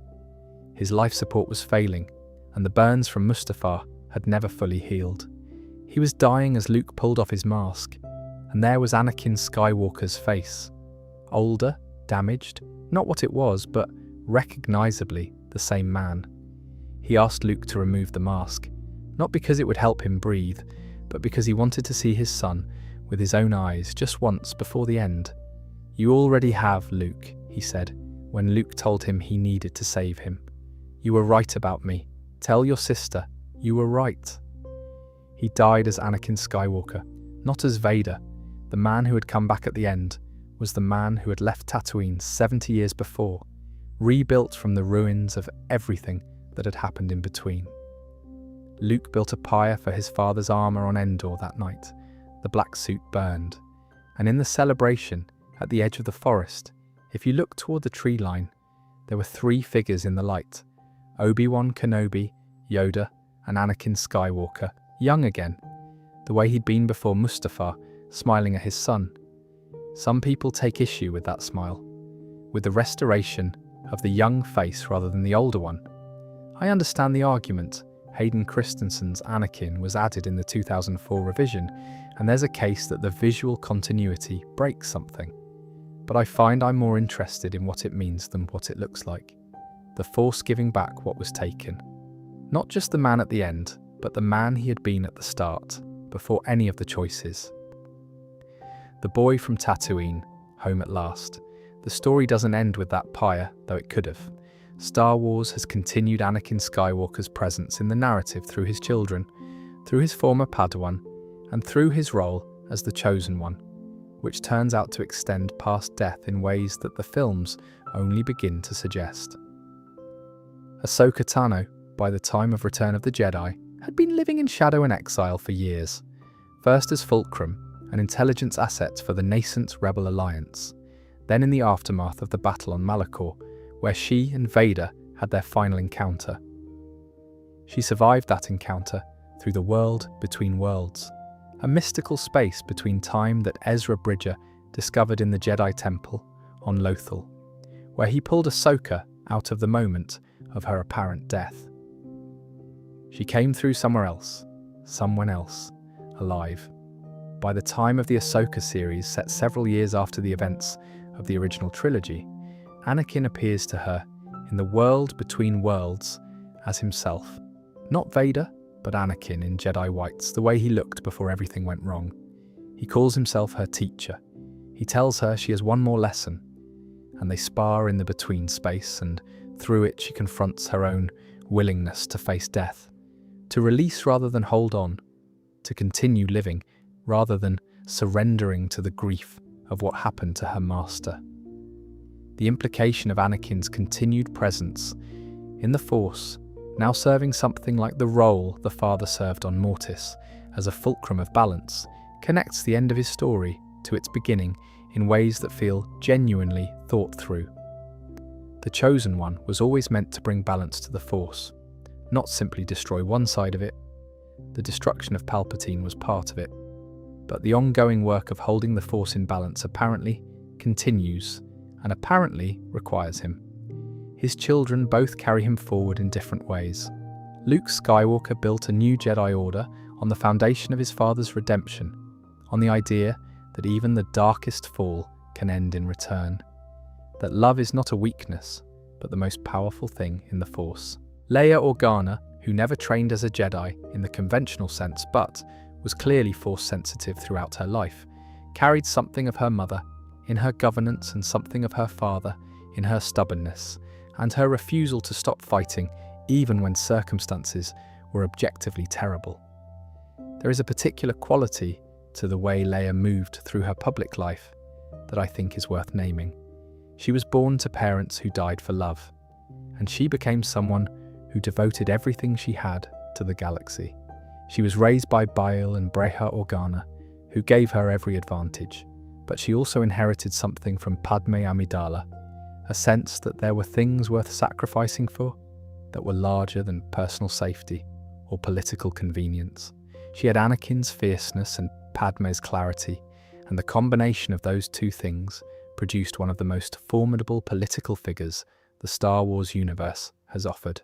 His shadow falls on the sequel trilogy too, though that's a larger conversation for another video.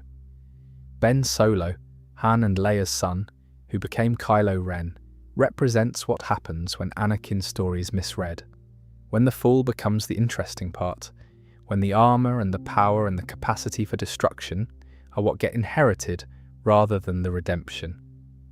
Ben was fascinated by his grandfather in the way that young people sometimes get fascinated by damaged things, mistaking intensity for meaning, confusing suffering with depth.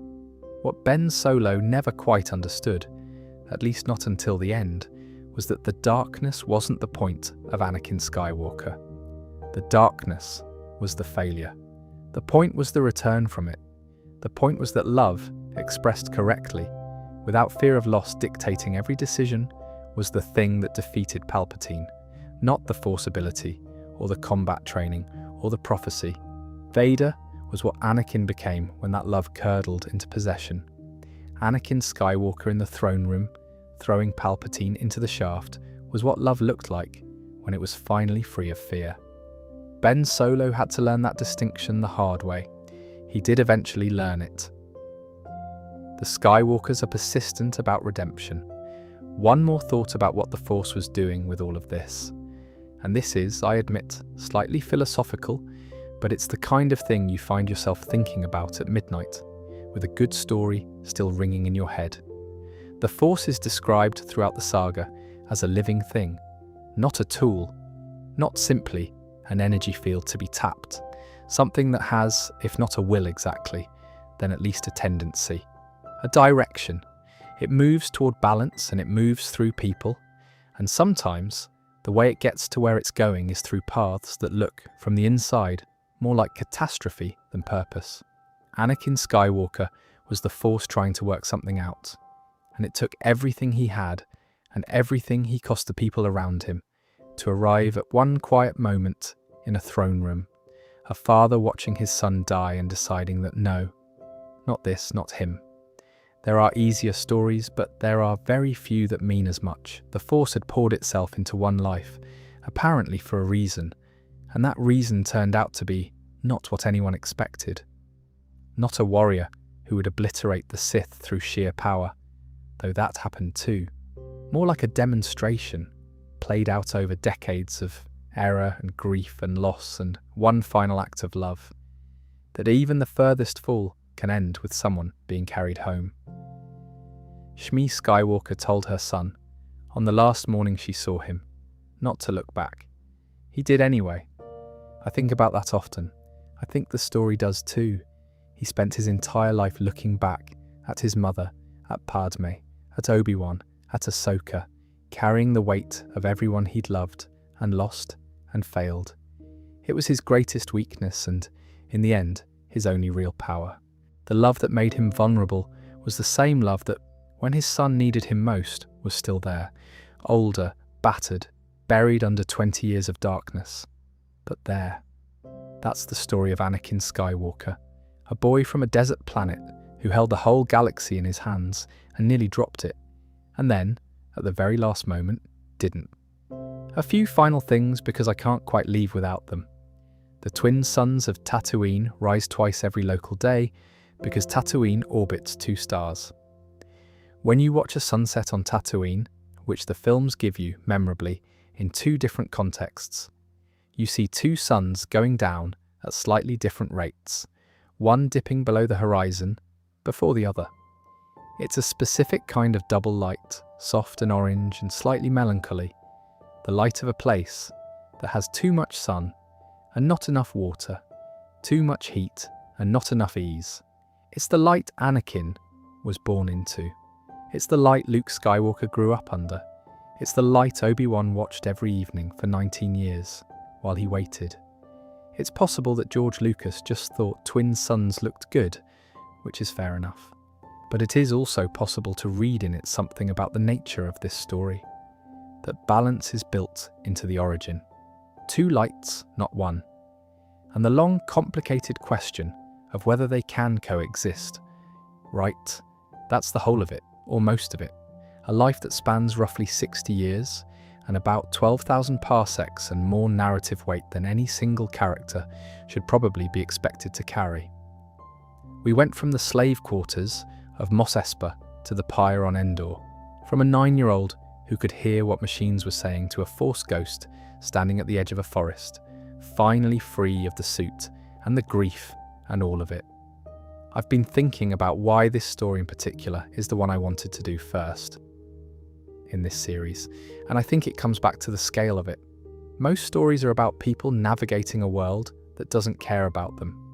Anakin Skywalker's story is about a person who a world cared about too much, expected too much from, placed too much hope onto, and simultaneously never quite gave what was needed. That tension between being extraordinary and being alone in that extraordinariness is something a lot of people recognise in a quieter, more personal key, which might be part of why it endures the way it does. The specific details are science fantasy, but the emotional shape is quite recognisable. I hope it was the right thing to have in your ears tonight.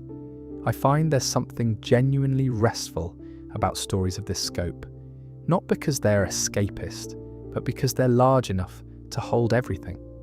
The failures and the love, and the things that couldn't be fixed, and the thing that finally could. There are other stories in this galaxy I'd like to spend time with.